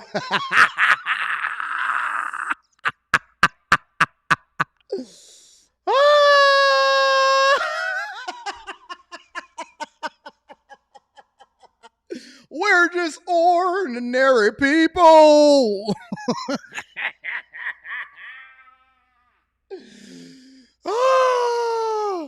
He said, we're investing in people. But what was supposed to save taxpayers money has left many people I interview feeling unsafe and angry. Why is it that people can go in and shoplift, and as long as they shoplift under $950, look at these motherfuckers. Do a damn thing to them. A lot of them would just walk away out of the store with like huge case of beer or whatever, and they're not stopped. And that's the problem where we're afraid to touch, we're afraid for other issues, so we don't stop them, we let them go. Critics said Prop 47 is basically a a get out of my jail free God. card. And when you let a thief go after getting caught, chances are they'll do it again and again. Look at the and security again. guard with the One phone. person got arrested 3 times in the same day for stealing cars. He got busted 3 times in one day, and they still put him out on the street. Now that's totally ludicrous. When you don't have consequences for actions, people just kind of come in and start thinking that they can do whatever. So, here's the conclusion that we're coming to. Okay, ladies and gentlemen, no need in beating a dead horse. We're just ordinary people. Crime is coming to a city near you. Crime is coming to a city near you. If y'all don't start nipping this shit in the bud right away, you're going to have John Legend determining who's in your legislative branches. And Jay-Z and Beyonce. Let me read some of these super chats and then we're going to get to the main event because I've been largely avoiding having this conversation, but we're going to get there. Michael Williams says, what's your take on Congress with these UFO hearings? It's something that I wanted to discuss on Fight Club, but we'll get into that. I think that UFOs have been there for an extended period of time. I think it's another way to distract us. Ain't nobody crazy. We know that UFOs existed and there's other things and shit in the fucking atmosphere. You got a whole universe out here. You don't think that some of them is out there? The same way we looking at them, they looking at us. We trying to take over another planet? Yeah, they out there. They just now starting to admit that it's there, right? Jordan Joseph says, can you give some examples of how one can make money by joining the Patreon? The Patreon, hold on. Let me say this. Currently making $7 million annually from one source. I'm looking to get my hands into other markets. Well, listen, the Patreon is not there for you to get advice on how to make money. The Patreon is a community of people that share their experiences that allow for you to use these experiences in order to continue to make more decisions or better decisions when it comes to doing things financially. All right. If you're making 7 figures annually, then I don't think that you're joining the Patreon in order to make money. Now, let me also add a caveat into this too. It's one thing to generate 7 figures. It's another thing to make seven figures. I know a lot of people that generate 7 figures in revenue, but it doesn't necessarily mean that they're keeping 7 figures when it comes to profit, right? Now, if you're looking to get into other markets, then you also need to start having conversations with other people because it's a lot of people inside of the Patreon that's a part of different communities. For example, government contracts, real estate. I know some people that are actually taking advantage of the incentives that come along with the federal government in order to build infrastructure over in California when it comes to electrification, right? We have whole communities of people that are doing some phenomenal things, and that's why we do our meetups. That's why we communicate with each other. And then I also share my life experiences and my life hacks in addition to the uncensored content and the uncensored interviews inside of the Patreon. But if you are making 7 figures, then you're already doing phenomenal. But if you're looking to join a group of people that's going in the direction that you're going in, then that's what the Patreon is for. We are not giving financial advice. Let's be very clear. But we are using our experiences in order to help you to understand how it is that you can level up in a lot of different ways, including finances. All right. So shout out to you. Thank you, my friend, for contributing into the super chat. I appreciate you.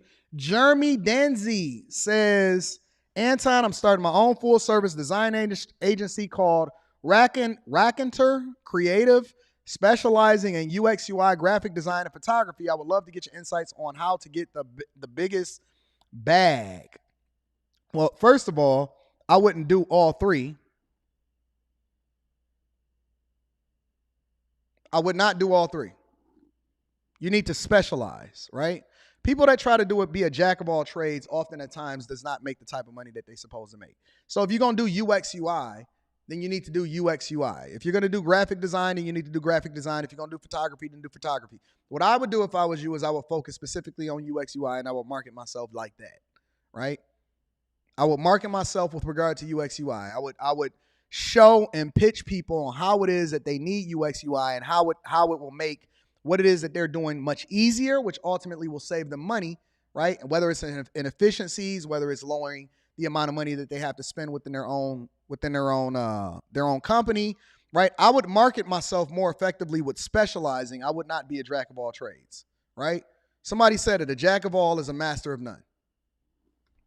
That's the first thing you need to do. Throw away all of that other shit that you got attached to it and focus on just doing UX UI if that's what you do well. Or whatever it is that you do best, I would focus on that, all right? Slim Tebow says, shout out to Taylor Swift for giving her tour truck drivers $100,000 bonus each. At least some celebrities do it. I think it's a lot of good people that do it. I think it's a lot of people that do it. It's a lot of people that really contribute into their people. Black Man Unfiltered says, bro, sing it one more time. I'll be joking around. I'll be joking around out here in these streets. Shout out to Benoit. The one says, say it louder for the ones in the back. Make sure y'all tap into the Patreon. Link is in the description, as well as pinned to the top of the chat. Let me see if I got any super chats that I missed. Hold on. All right, I got something that I want to tackle. Electrician 480 is in the building, says, what up, though, Anton? Remember, the majority of black folks voted for this, and now people are fed up and don't want to deal with it. I agree with you. I agree with you, Electrician 480. Very few people are going to come back and say, hey, I voted for this. Or, hey, I participated in this. Very few people ever bring themselves back to the front of the congregation. Being strange for some change says, we save money in taxes, but we pay more in damaged property and insurance hikes because of it. Thank you, being strange for some change. What are you doing that's strange for some change, fam? What are you doing that's strange for some change? Also, Dylan KO says, laughing my ass off, bro. I just moved to Houston, so crazy. But bought my first property and learning as I go. I'm a senior software engineer doing as much as I can.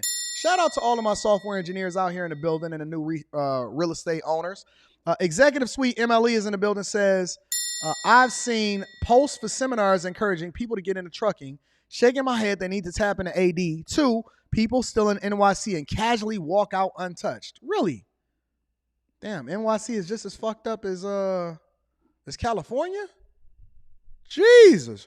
Sheesh. All right, let's get into what I really wanted to talk about.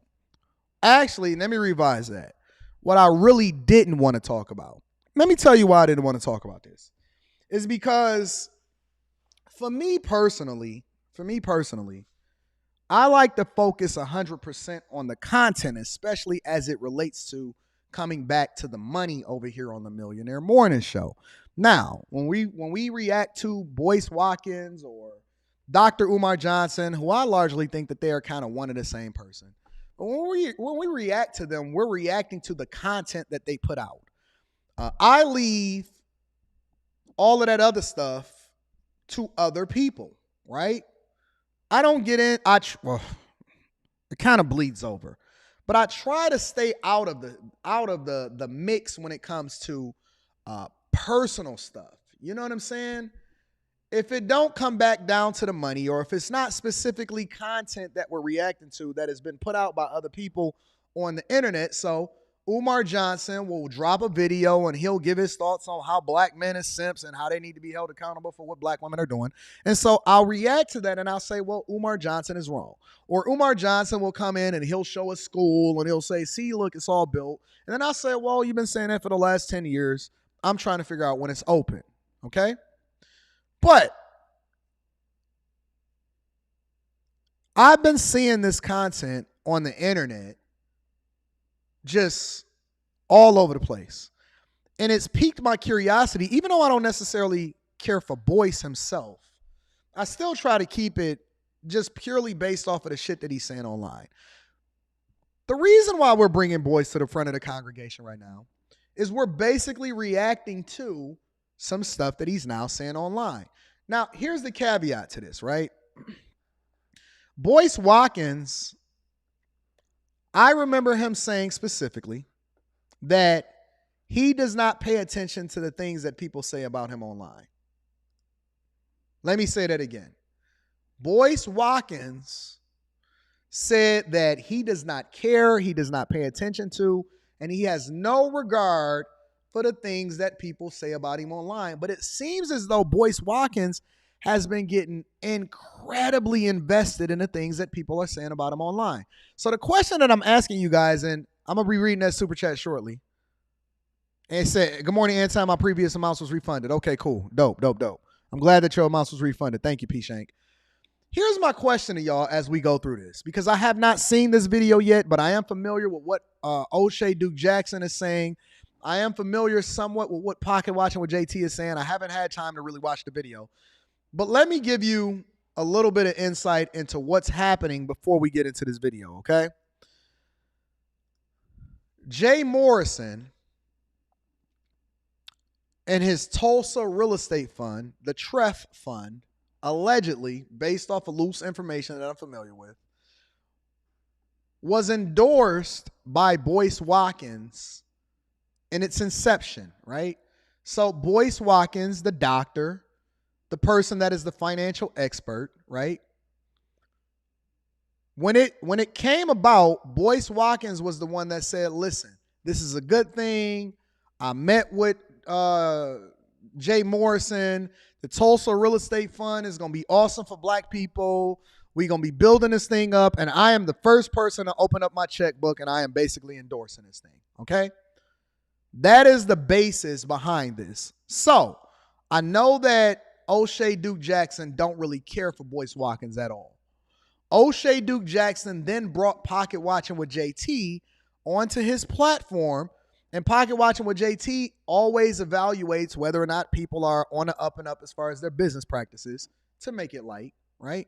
And Pocket Watching with JT basically said this. He said, listen, Boyce Watkins is supposed to be one of the most educated people and at the forefront of what it is that we're doing in our community, and he couldn't spot that this shit was a bunch of bullshit, to make it short. And he said, listen, Boyce Watkins endorsed this, but he never brought himself back to the front of the congregation and said that it was a bad idea. He said Boyce Watkins endorsed it. Now, I don't know if the TREF Real Estate Fund, I don't know anything about it because I've never invested in it. It's not something that I would invest in. I don't have people's monies. I don't tell people that they need to invest their money or whatever. I give you my life experience, right? I've never sold a course. It just is what it is. So I'm not familiar with the TREF Real Estate Fund. I am familiar with Jay Morrison. I am familiar with Boyce Watkins. And I am familiar with the idea that O'Shea Duke Jackson don't really care for Boyce Watkins. And now Pocket Watching with JT is basically saying, which is basically being told to me, Boyce Watkins endorsed this shit, but he never brought himself back to the front of the congregation and said, I was wrong. I should have never told people to put their money in this shit in the first place, all right? So now Boyce Watkins allegedly is responding to Pocket Watching with JT and O'Shea Duke Jackson. That is the baseline of it. That is the Cliff Notes. And so now I am going to be reading Super Chat shortly. Make sure that you hit a like for the YouTube algorithm, subscribe to the channel, and turn on your notifications. This is what we're observing now. Boyce Watkins now responding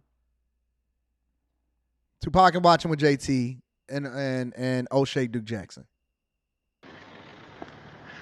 Good morning, everybody. Good morning. I hope you guys are doing well. My name is Dr. Boyce Watkins, and I'm actually walking toward downtown Reykjavik, Iceland right now. And Iceland is a beautiful country. It's full of white people, but yeah, if you can get past that part, which they don't mess with you, you know, they treat you fine. And there is some interesting weather here. It was a big contrast to go from 95-degree heat in New York to okay, let's get past this. Be a couple of years ago, right? And I've seen this a lot because I've been doing a lot of stuff on content-wise for about 15, 16 years, something like that. And one guy's name is JT the Pocket Watcher. That's what he calls himself, a pocket watcher, which I don't know why anybody would call themselves a pocket watcher. I think you should watch your own pockets. You know, but whatever, it is what it is. And there's another guy who's named O'Shea Dukes Jackson. And I think O'Shea Dukes Jackson is kind of like a comedian or something, I guess, because he does a lot of comedy content. Like he'll take a thumbnail and put tears on somebody's eyes, or he'll say, so-and-so destroyed, blah, blah, blah, or this person destroyed that person. That person destroyed so-and-so's career. And I applaud these brothers because, you know, it's hard to build a YouTube. Did he just spit? All right, hold on. So first and foremost, let me tell you the thing that I noticed about Boyce Watkins, objectively, and I'm reacting to this objectively, right? Boyce Watkins is just disingenuous in his heart, in my opinion, based off of what I see. Because I know that Boyce Watkins have been talking shit about O'Shea Duke Jackson in comments. I know that he's familiar with O'Shea Duke Jackson's content. I know that he's basically describing what O'Shea Duke Jackson is. And so when he comes into this conversation, he says, hey, I think that O'Shea Duke Jackson, he must be like some type of comedian. He's basically leading you to believe that he's not familiar with what the fuck that they doing. He's not familiar with what the type of content that they put out. And it's all bullshit. You know what I'm saying? So this has nothing to do with what O'Shea said or pocket watching what JT did a live stream about him about or whatever like that. But I just don't like the fact that motherfuckers always act like that they want you to do well. And they say, listen, and God bless them. Like, I want these brothers to do well. I want them to be great. And they must be like, this person must be like a comedian. And JT, the pocket watcher, even though you should probably watch your own pockets, then it's such bullshit. It's so disingenuous because you know what his name is. You know who O'Shea Duke Jackson is. You've been watching his content for years. You've been going back and forth with O'Shea, and you said that you don't fuck with him for years. Now you acting like you just discovered him, and you acting like you don't know who the fuck he is. You a PhD. You supposed to be one of the smartest scholars in the fucking room, but now you acting disingenuous, and you acting like you don't know who he is. All right? You know who his name is. His name is not JT the Pocket Watcher. His name is Pocket Watching with JT. You know who he is. You probably watched the whole live stream about what the fuck they said about you. You over here lying, acting like you don't never watch shit that nobody say about you. Like, just be for real. Like, call that shit for what it is. Stop throwing compliments and then trying to criticize it on the other hand. Just be for real, right? Just be real. Like, this is just this is the energy, right? This ain't got nothing to do with the content. This ain't got nothing to do with whether or not they accuse them of such and such and so on. This is just on some shit like, you know how when you meet somebody, you can tell whether or not they got that good energy or whether or not they a hater or whether or not they talking shit or whether or not they genuine in what it is that they criticizing you about. Because there's a difference between being a hater and giving constructive criticism. You can tell the difference between being a hater and giving constructive criticism. It's that badass energy, man. It's just that energy. You can tell it's just such a fucking disingenuous energy that is given off. And I don't like that shit. Like, just be 100% real. Just be real with how you really feel, or just skip over that shit. Don't pity pat it or give some compliments when you really ain't feeling people and all of that. Just keep it 100. He did do that shit with Kevin Samuels.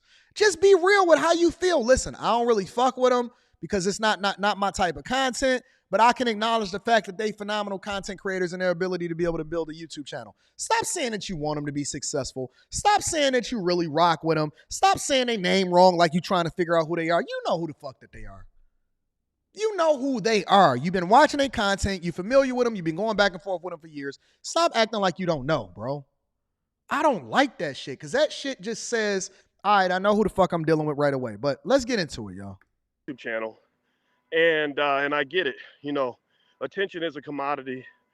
There are some people who, unfortunately, think that getting attention by any means necessary is the best way to go. But one of the things I want to do, and as you come in, please hit the thumbs up button, thumbs up, share, make sure you subscribe, hit the notification bell so you'll be notified when we go live. One thing I wanted to kind of talk, and let me know if you can hear me, by the way. Give me a yes if you can hear me. I'm hearing some background noise. I want to make sure I'm coming through all right. And one of the things I wanted to kind of talk about is something that I think all young black men should consider. You know, I'm not a young black man. I guess I'm more OG status. I'm 52 years old. I'm not a kid. I stay in shape. I still run and lift weights and all that. But, you know, you get older, you get wiser, you get a little fatter. But hopefully I'm able to fight that off. But one of the things I wanted to do was acknowledge these brothers and acknowledge what they're doing. You know, by saying congratulations on building a good YouTube following. I think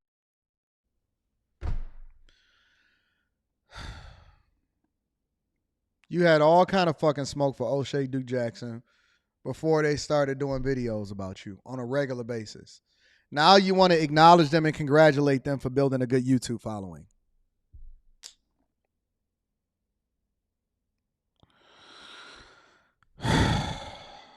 It's that energy, y'all. Y'all got to pay attention to the energy in the room, man. that's great.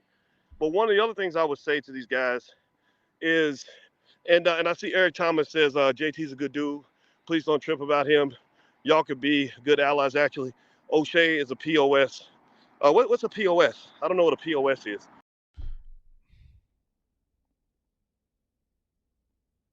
You don't know what a POS is. You don't know what a piece of shit is. Come on, man. Yo, that type of junk just made me want to cut the video off altogether, bro. Maybe he don't know what a POS is, but that type of stuff honestly just makes me want to just cut the video off. Because I just don't. I can't, man. I can't stand that fake shit, bro. Like, regardless of whether you do good business or not or whatever, that fake shit is so weak to me, man. Just keep it 100. You tell me what a POS is. But the thing about JT is that I actually watch some of JT's content. So you watch him. And I can appreciate to a point some of what JT does. Now, O'Shea Duke. So you watch him, you familiar with him, but let somebody talk long enough, they gonna start telling you exactly what the fuck is going on. I've seen it. It's another celebrity gossip kind of thing.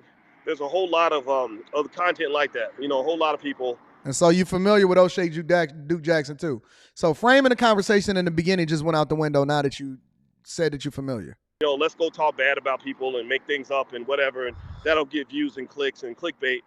And it kind of caters to a lower vibrational frequency that a lot of our people are on. But with JT, one of the things I want to mention here is that some of what I think they're doing, and the reason I'm taking the time to talk about this, you know, and I know, and I appreciate Marty. Thank you for your comment. He says you're at the top of your game, so you're a target for the haters. Do your thing. B1 got your back. Well, I appreciate it, Marty. Thank you so much. And it's partly because I'm comfortable with that I'm even talking about this. You know, I'm comfortable enough, you know, I've done 22,000 videos, literally. I counted them up one time, and I've gotten almost 1 billion views on different channels. So I've done my part, right? I've done my part. I like seeing the younger guys jumping in and doing their thing. You know, I cheered on the guys from Earn Your Leisure. I love what those guys are doing. The Wall Street Trapper, every time I talk to Trap, he always shows respect. He says, you know, you were one of the first ones to do this, and I appreciate you. And that's an honor for me because I like Trap and I respect him immensely. But so most of the young guys are really doing something that I think can be beneficial for the community. But one of the things I want black men to be careful about is allowing your competition or desire for a platform to cause you to do things that can be harmful and destructive to the community. Do you get what I'm saying? Give me a yes if you're following what I'm saying here. And give me a yes if you can understand what I'm trying to say this with love and kindness. I want to hear the full context of what he's saying before I start to stop it and start to react to some of the stuff that he's saying. I just want to take it all in, and I want him to be able to express himself before I start to stop it. Because I'm not watching this whole video. I'm not watching this whole video. I just want to take in everything that he's saying before I start to react. Here's the thing. One of the things that you got to be careful about doing, and JT does this, is they like to use the word scammer and everything else, and they kind of point out a lot of black-owned businesses as scams. And I understand that to a point, but one of the challenges that I've had consistently is I said I'd like to do a ratio of your channel and see how many of your videos have been about black-owned businesses versus how many videos of yours have been about white-owned businesses. So wait. That's cap.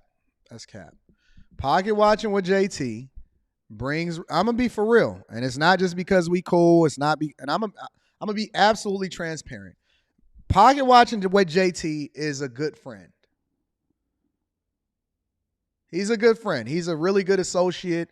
Anybody that's a part of the Patreon, you are more than welcome to go and look at one of the live streams that he did, in which he jumped into the Patreon, and he did it exclusively for you guys, where he went in and he answered every last one of your questions about starting a business, how to set things up financially, taxes, all of that, right? He gave game and insight into the Patreon. The live stream is still up. The video, the replay of the live stream is still in the Patreon for everybody that want to go watch it, right? So I'm going to be absolutely transparent. But the one thing that I know about Pocket Watching with JT is that JT does not just automatically call somebody a scammer. He does not. He does not. JT goes and does his research in order to better understand whether or not somebody is not being forthcoming with who it is or what it is that they're presenting to you for sale. What it is that they're presenting to you for sale. That's just for real. Real talk. If you are selling a course, Pocket Watching with JT is not against selling courses. However, he is going to call out whether or not you are getting the value for your money as a consumer. If you go and create an investment fund and everybody goes in and they put their money into it, he's going to, if it comes to his attention and he finds some discrepancies, he's going to come through and say, listen, a whole lot of people put their money into this and this person has disappeared with their money. Where did he go? It looks like a scam to me. So it's disingenuous to just automatically label Pocket Watching with JT with like that. Because I know that he's not like that. And I know that it's a lot of my bag chasers that literally sought him out for advice after he did the live stream inside of the Patreon and say, hey, listen, I got tax problems or I got things that I want to work on or I need to set up a trust. And he's helped a lot of people.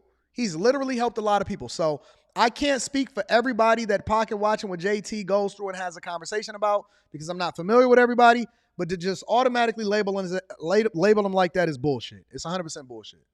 Why are you afraid? And let me also say this.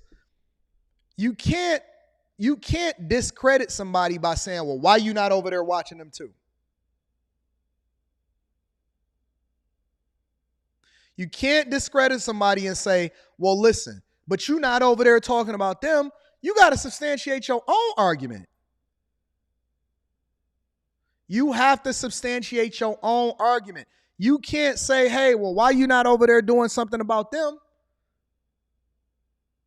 You just got to say, hey, listen, I'm not what that is. Let me provide for you the receipts of what it is that I'm doing. I never took nobody else's money or whatever, so on and so forth. And you stand on what the fuck you standing on. Let me tell you why people have a problem with Boyce Watkins. It's because Boyce Watkins is very much just like every single other OG or dude that calls himself an OG that made a lot of mistakes in their life. They will never come back to the front of the congregation and say, hey, listen, I led y'all down this wrong path. I'm taking accountability for it. I should have never told you to endorse that fund over there that y'all all got finessed on.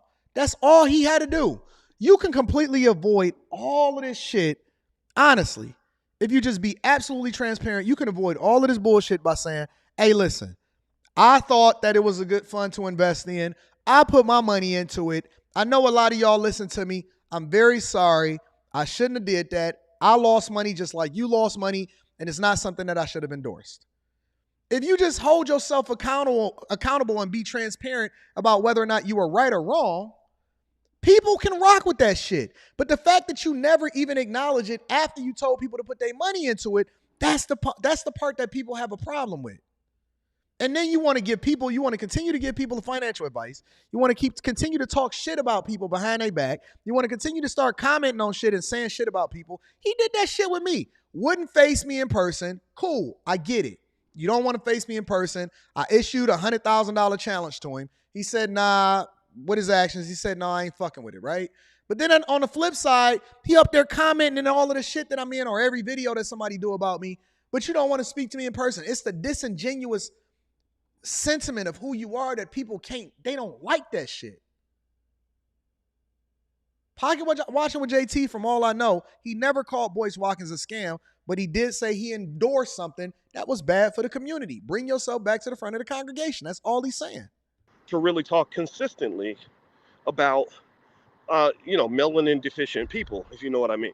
Like, why is that kind of a scary point? Now, I think that, every now and then somebody might talk about Grant Cardone. I've talked about Grant Cardone. He asked to come on my platform. I told him no. Actually, I didn't tell him no. I told him, if I can come on your platform first, you can come on mine. I never heard from him again. So that was the end of the conversation with Grant Cardone, because I understand when somebody's trying to exploit me. I can see that, usually pretty well, because I've dealt with exploiters like the Yvette Carnells, You know, and Yvette Carnell, by the way, I think she's kind of in alliance with the O'Shea Dukes and guys like that, because it's kind of like, okay, let's all get together and go attack somebody. But the problem, nobody is all getting together to go and attack you, bro. You're not that important. You're not that relevant. Your platform is kind of dusty. You're not really doing no numbers like that and shit. So ain't nobody tripping off of you like that, bro. that they're going to run into is that Yvette Carnell is a snake. She's an absolute snake. And if I was talking to these brothers, I don't say, know who Yvette man, Carnell I is. wish I could show you how much I don't know who Yvette Carnell is, so I don't have an opinion about that whatsoever. But ain't nobody. I don't think that everybody is coming together in order to come and attack you. Come on, man. trust I put in her, how much I supported her when she had no support, and the way she behaved. And Tony used to use my YouTube channel too.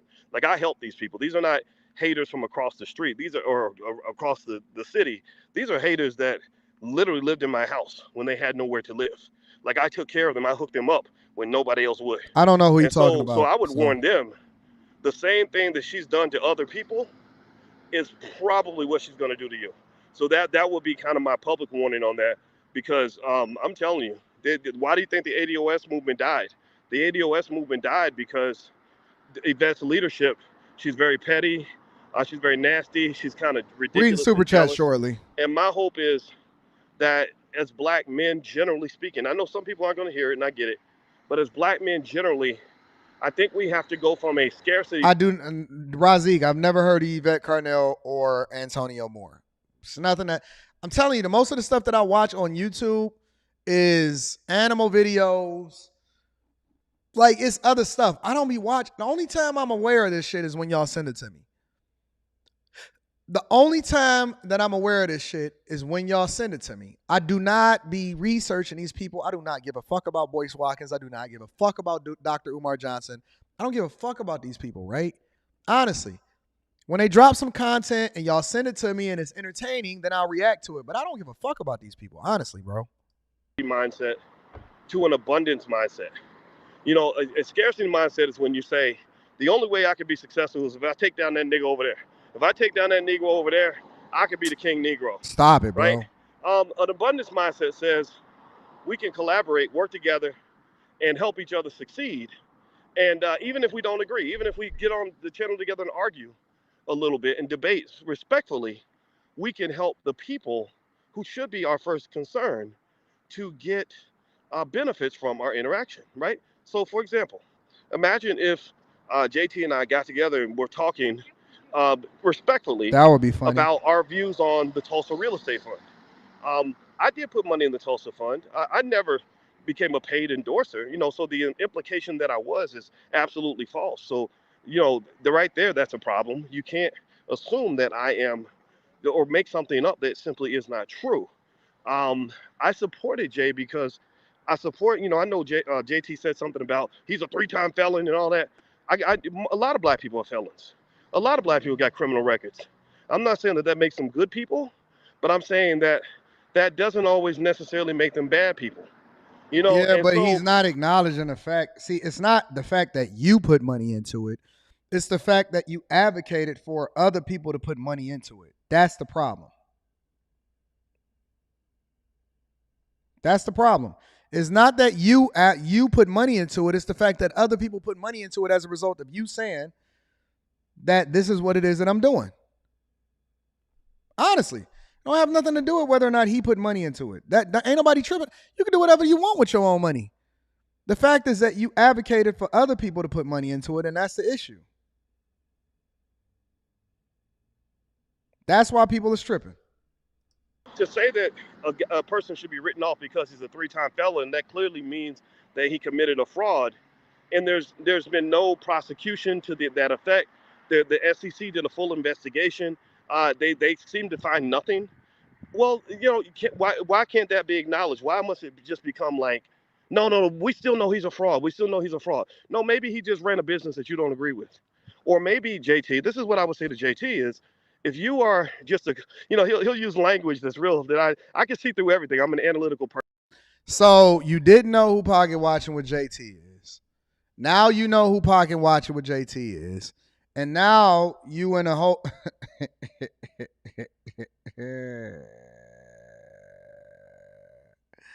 Come on, fam. Come on, fam. Come on, bro.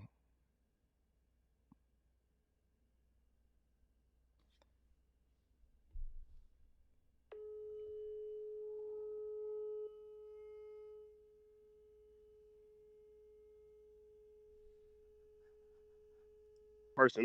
It's like I'm just a little country. I'm nobody. I'm just a little country accountant from Pocahontas, Mississippi. That's the dude. He kind of plays that game with you, right? Like I'm just a humble country accountant. But then he'll go in for the jab, right? And I think they used to do that on I forgot what that show was. But there was a show where a guy would do that. He would say, "Well, I'm just a humble police detective who doesn't know much. But I'd like to ask you, where'd you put the murder weapon?" Right? And it's kind of like, but here's the thing. I don't think he's just a humble, country boy from Mississippi, whatever he says he is. I think he's a certified financial analyst who could actually help these businesses if he sat there and talked to them. Seriously, if he talked to him, and I agree, sometimes there is a lot of blabbering, right? So the blabbering needs to stop. Why not help these businesses, right? Like again, this is something that. Why would Pocket watching with JT? This is the problem that I have with these people and these former gatekeepers of what it is that we, who we used to herald and who we used to think was awesome, is that they think that just because you black, that you're supposed to put your reputation and you're supposed to put your credibility on the line and become a part of what these people is doing. Why would Pocket listen? If Pocket watching when JT said, "This is my brand. I am a CPA. I am I am a certified public accountant and all of this other type of stuff, right? And I'm a licensed professional." If JT don't actually align with what it is that you stand for, why would JT then have a conversation about what it is that he can do to help you? Respectfully, why would that make sense? That I care near and dear about, because I wrote a book about that, the 10 Commandments of Black Economic Power. And one of the things I talk extensively about is the research that says that black businesses don't survive because you attack them rather than help them. You get what I'm saying? If you want to see a black business do better, why not help the black business do better? Why not reach out and say, "Hey, bro." Why you didn't help the black business do better? Listen, you put your money in there and you got fucking finessed. You put your money in the real estate fund and you got finesse, and now you want to sit here. Stop, bro. Look, I see what you're doing. I don't like your layout. Let me help you. Let me support you. Like, I'm reaching out right now, like, to these guys. I'd say, look, if you want to talk to me, you can call me. Like, I'm not some elite guy who's on top of a roof. Maybe that's what you think. I don't think you're elite at all. Me or something, and I don't think you're elite at all. I don't think you're elite at all. I think that by the time that honestly, if I have to give my evaluation of what Boyce Watkins will be remembered as when it's all said and done, I think he will be remembered as a sucker. I don't think you're elite at all. I don't think you're the man at all. I don't think that people are going to regard you. I think that the more that you stay on the internet and the more that you continue to have conversations about what you think a success is. I see people that say that shit to me all the time. "Hey, man, it would be dope if you and Boyce Watkins linked up." Man, I don't want to fucking link up with Boyce Watkins. I don't want to link up with Boyce. Why would I want to link up with Boyce Watkins? Why would I want to link up with these people? Man, you and Umar could build something great together. Why the fuck would I ever want to link up with Dr. Umar Johnson? Like, and respectfully, it doesn't mean that Dr. Umar is not good at what he does, but why would I? It's 9 billion people on this earth. Why I gotta fucking link up with them? That don't even make sense. We're not even in the same lane. I don't want to talk to these niggas. I think that these OGs is fucking. Oh, so Boyce, you say you a good analyzer and you good evaluation of character and you able to assess things before it happens. Then how come you can't assess the fact that black men should not be marrying single mothers just because they single mothers? Now, if you decide that you want to get in a relationship with a single mother, that's one thing. But why are you sitting here advocating for dudes to do it just because you did it? I'm proud of that. I mean, I put in the work. But seriously, I want to see the brothers win. But the thing is that I can't support you winning if your winning must come at the expense of small black businesses that are already struggling anyway. Who needs Now, y'all need to Boyce? understand what's going on with these black businesses. They're underfunded. They get discriminated against. And then on Discriminated top of being against. discriminated against, Stop, bro. Stop. If, according to what people are telling me, that the Tulsa Real Estate Fund had over $10 million in funding, and you an expert and you don't know how to really flip that, or at the very least give people their money back, come on, man. Fuck that. Fuck that. I'm not giving you my money. and underfunded. Why? Hold on, wait. Here's my question. Here's the question that I have for everybody in the chat that's watching this right now. If these people are so good at making money, what do you need my money for? I have never, ever asked for a Cash App. I've never asked for y'all to hit the super chat. And respect, listen, if other people are doing it, I don't really give a fuck. That ain't got nothing to do with me. I have never asked y'all to invest in a business. I've never asked y'all for a dime. I've never sold you a fucking course. I've never asked you to contribute to anything. What the fuck you need my money for if you got money to continue to do it? Why are we crowdsourcing everything? Honestly, honest to God. If these people is ballers, if these people is millionaires, if these people got the bag, what the fuck we keep asking other people for money for? If you a guru, right? Why are we then asking people to put together money in order for us to continue to run the business? Why do we keep... This is what I don't like about the fucking black community. Honest to God. Why do we keep selling this shit as, hey, listen, guys, this is the investment opportunity for a lifetime. Invest in this thing with me. Why are we not the ones that's funding the businesses? Listen, when I go into Patreon, I say, listen, I'm going to be funding y'all businesses, not the other way around. If you go back and you look at some of my shit inside of my paper, I did a pitch contest where I then wired money to other people, not the other fucking way around. We supposed to be the contributors into society, not the other way around. The live stream that we got coming up on Sunday that I just posted inside of the Patreon, I said, listen, I'm going to show y'all what I did so that you can avoid some of the pitfalls. I spent over $100,000 so far. I'm going to show you the receipts. I'm going to show you what it is that I'm going through, what it is that I'm dealing with, so that you can then leapfrog off of what it is that I'm doing in order to become more successful. What the fuck are we doing asking other people for shit if we supposed to be the ones that's doing the great shit? What I need your money for if I already getting money? Let me teach you how to use your money more effectively. People say that shit all to me. No, Anton, I want to give you some money. No, I don't want your money. I'll teach you how to do it yourself. I'll teach you how to get funding yourself. I'll teach you how to move a little bit differently yourself. But I'm not going to fucking ask you for money so I can do the business. I'm supposed to already be there, right? That's the whole reason why I'm in a position to be able to have a conversation about the money, right? What the fuck I need you for? I don't understand that. Why do we keep doing that? If you dudes is getting so much money, how come y'all not giving a seat? And I've been saying this. In October, is it October or November?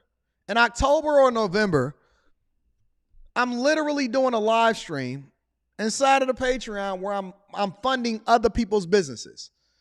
So we putting together a fund to where we can give other people money in order to get their seed money to vet out their businesses effectively, to determine whether or not the business is even viable or not, to go through the process using the steps that I've shared inside of the Patreon, right? So now you get the seed money. I don't take no ownership in it. You just get the grant. It's a grant.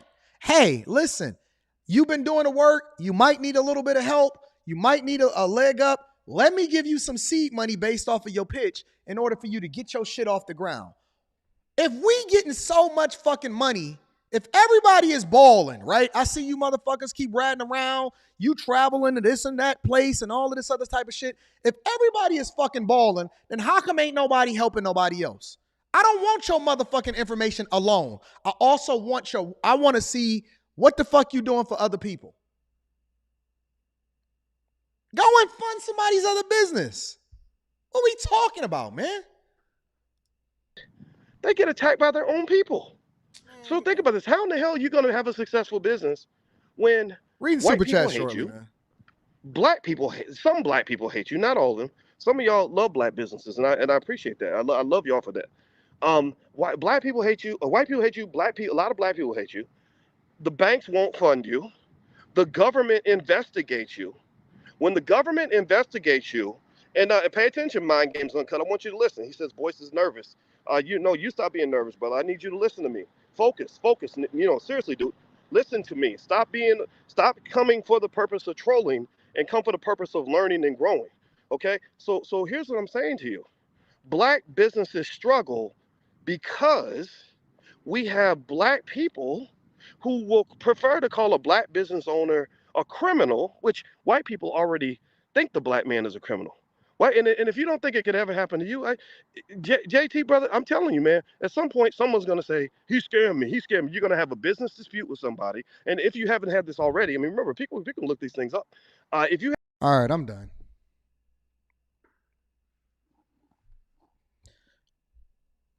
That's why I don't watch those type of videos, honestly. I don't watch, honestly, it's just, I did something outside of character today and I watched that video and that's just not my thing, bro. It's not my thing, man. It's not the thing that I rock with. It just doesn't make sense to me. I can only watch so much before I just be like, okay, cool. And now, again, I don't call Boyce Watkins a scammer. I don't think that Boyce Watkins is a scammer. I think that Boyce Watkins is,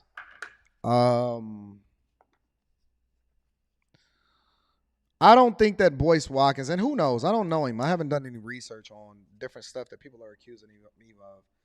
I do think that the word scammer is used very loosely in the community. I don't think that it's being used by Pocket Watching with JT or anything like that. I don't think that Boyce Watkins is a scammer. I think that Boyce Watkins is not as financially. I don't think that Boyce Watkins is financially equipped to have the conversations that he think he's having, that he think he can participate in. I don't think he's a scammer though, and that's just my personal opinion. But done with that shit. I don't want to. Anyways, let me read some of these super chats. P Shank says, "Good morning, Anton. My previous amounts was refunded." Absolutely, I appreciate you, P Shank. Shout out to you. P Shank also says, "Anton, my son said I watch a show like you some type of god." Shout out to your son. I appreciate your son for holding me down. D says, "Please do peace and Pan-Africanism, peace and Pan-Africanism, peace and Pan-Africanism." It is Dr. Ifa Tunde, leader of the ABDGFDMG School of Boys and Girls that has never had one student. Shout out to DeWanda. Vince Gerald says, "Somehow Dr. Umar takes an L." Facts. I agree with you. Jay Claudio says, "Just dropped off a fireball. Shout out to my Canadians out here." Crow T. Shetty says, "Keeping it up." I appreciate you. Thank you to Mrs. Crow T. Shetty. Always hold me down. Bio 1656 says, "Boyce Watkins was afraid to work at financial institution and owns no real estate and trying to give financial advice." Well, we don't know that. We don't know that. We do not know. We do not know whether or not Boyce owns real estate. We do not know whether or not he's equipped to give financial advice at a financial institution.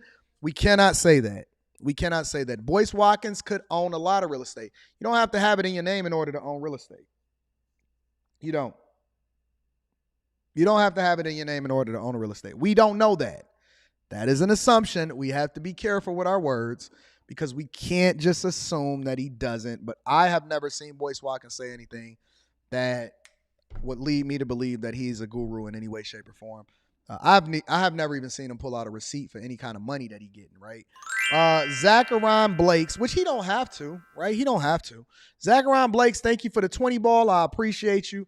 My dog, Jake Fever, says, "That's why I watch you. Gurus have their own 100 facts."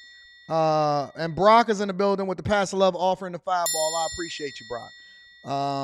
Again, make sure that y'all watch the recent drop that I did inside of the Patreon. Here, let me read this last one right now. Grant Charlie said, what's up, Anton? I just joined a Patreon, a $15 tier.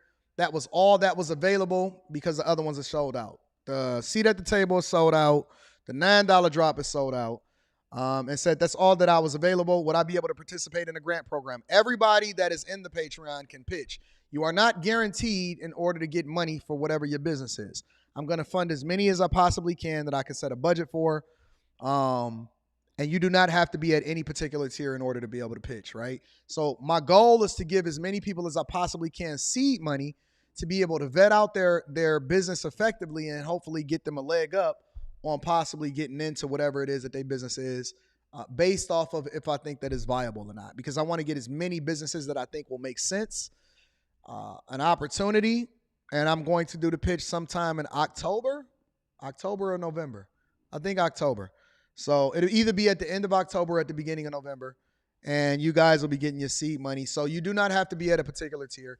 If you are a part of the Patreon and you do have access to be able to join the live stream, which everybody that's in the Patreon is going to do, then you can pitch, you can get your seed money if it's a decent business, and we're going to rock out that way, all right? And if we got too many people, then we might have to do a round two, all right? Sky in the building. What up, Sky? Sky says, hey, Anton, a lot of attractive.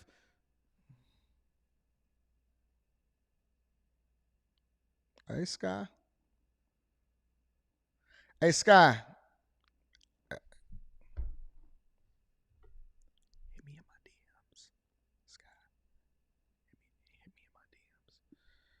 But I want you to hit me in my DMs, not because you're attractive. I want you to hit me in my DMs because I'm curious as to what your thoughts are on the current state of the trucking industry, all right? I'm interested in getting women's perspective on the trucking industry, all right? Sky, hit me up. Y'all let me know what your thoughts are. And I don't care about your attraction, Sky. The only thing I care about is you being a woman in trucking and how you're affected by what's going on in the industry. I love you. I appreciate you, Scott. Thank you for rocking out with me, baby girl. What was we at? What was we talking about? What was we talking about, y'all? I don't remember what we was talking about. All right, well, let me read this other super chat. I be fucking getting distracted. I don't know what's wrong with me today. DeWanda says, I'm your newest Patreon member.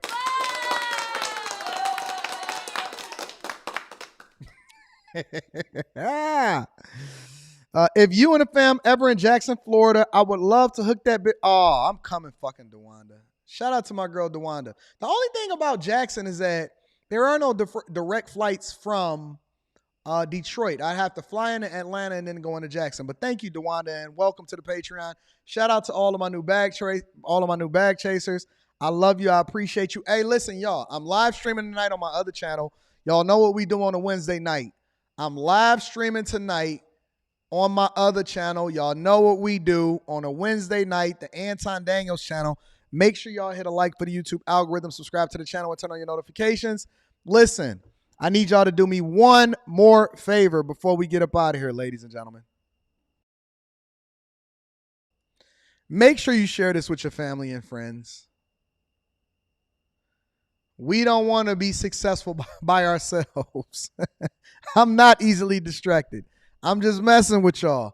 I love y'all. I appreciate y'all. Thank you for tuning into the greatest morning show in the world. Oh, Jacksonville. I'm sorry, Jacksonville, DeWanda. I got you. Jacksonville. Shout out to y'all. Listen, I love y'all. I appreciate y'all. Tune in tonight. Let's kick it. We rocking out. Peace.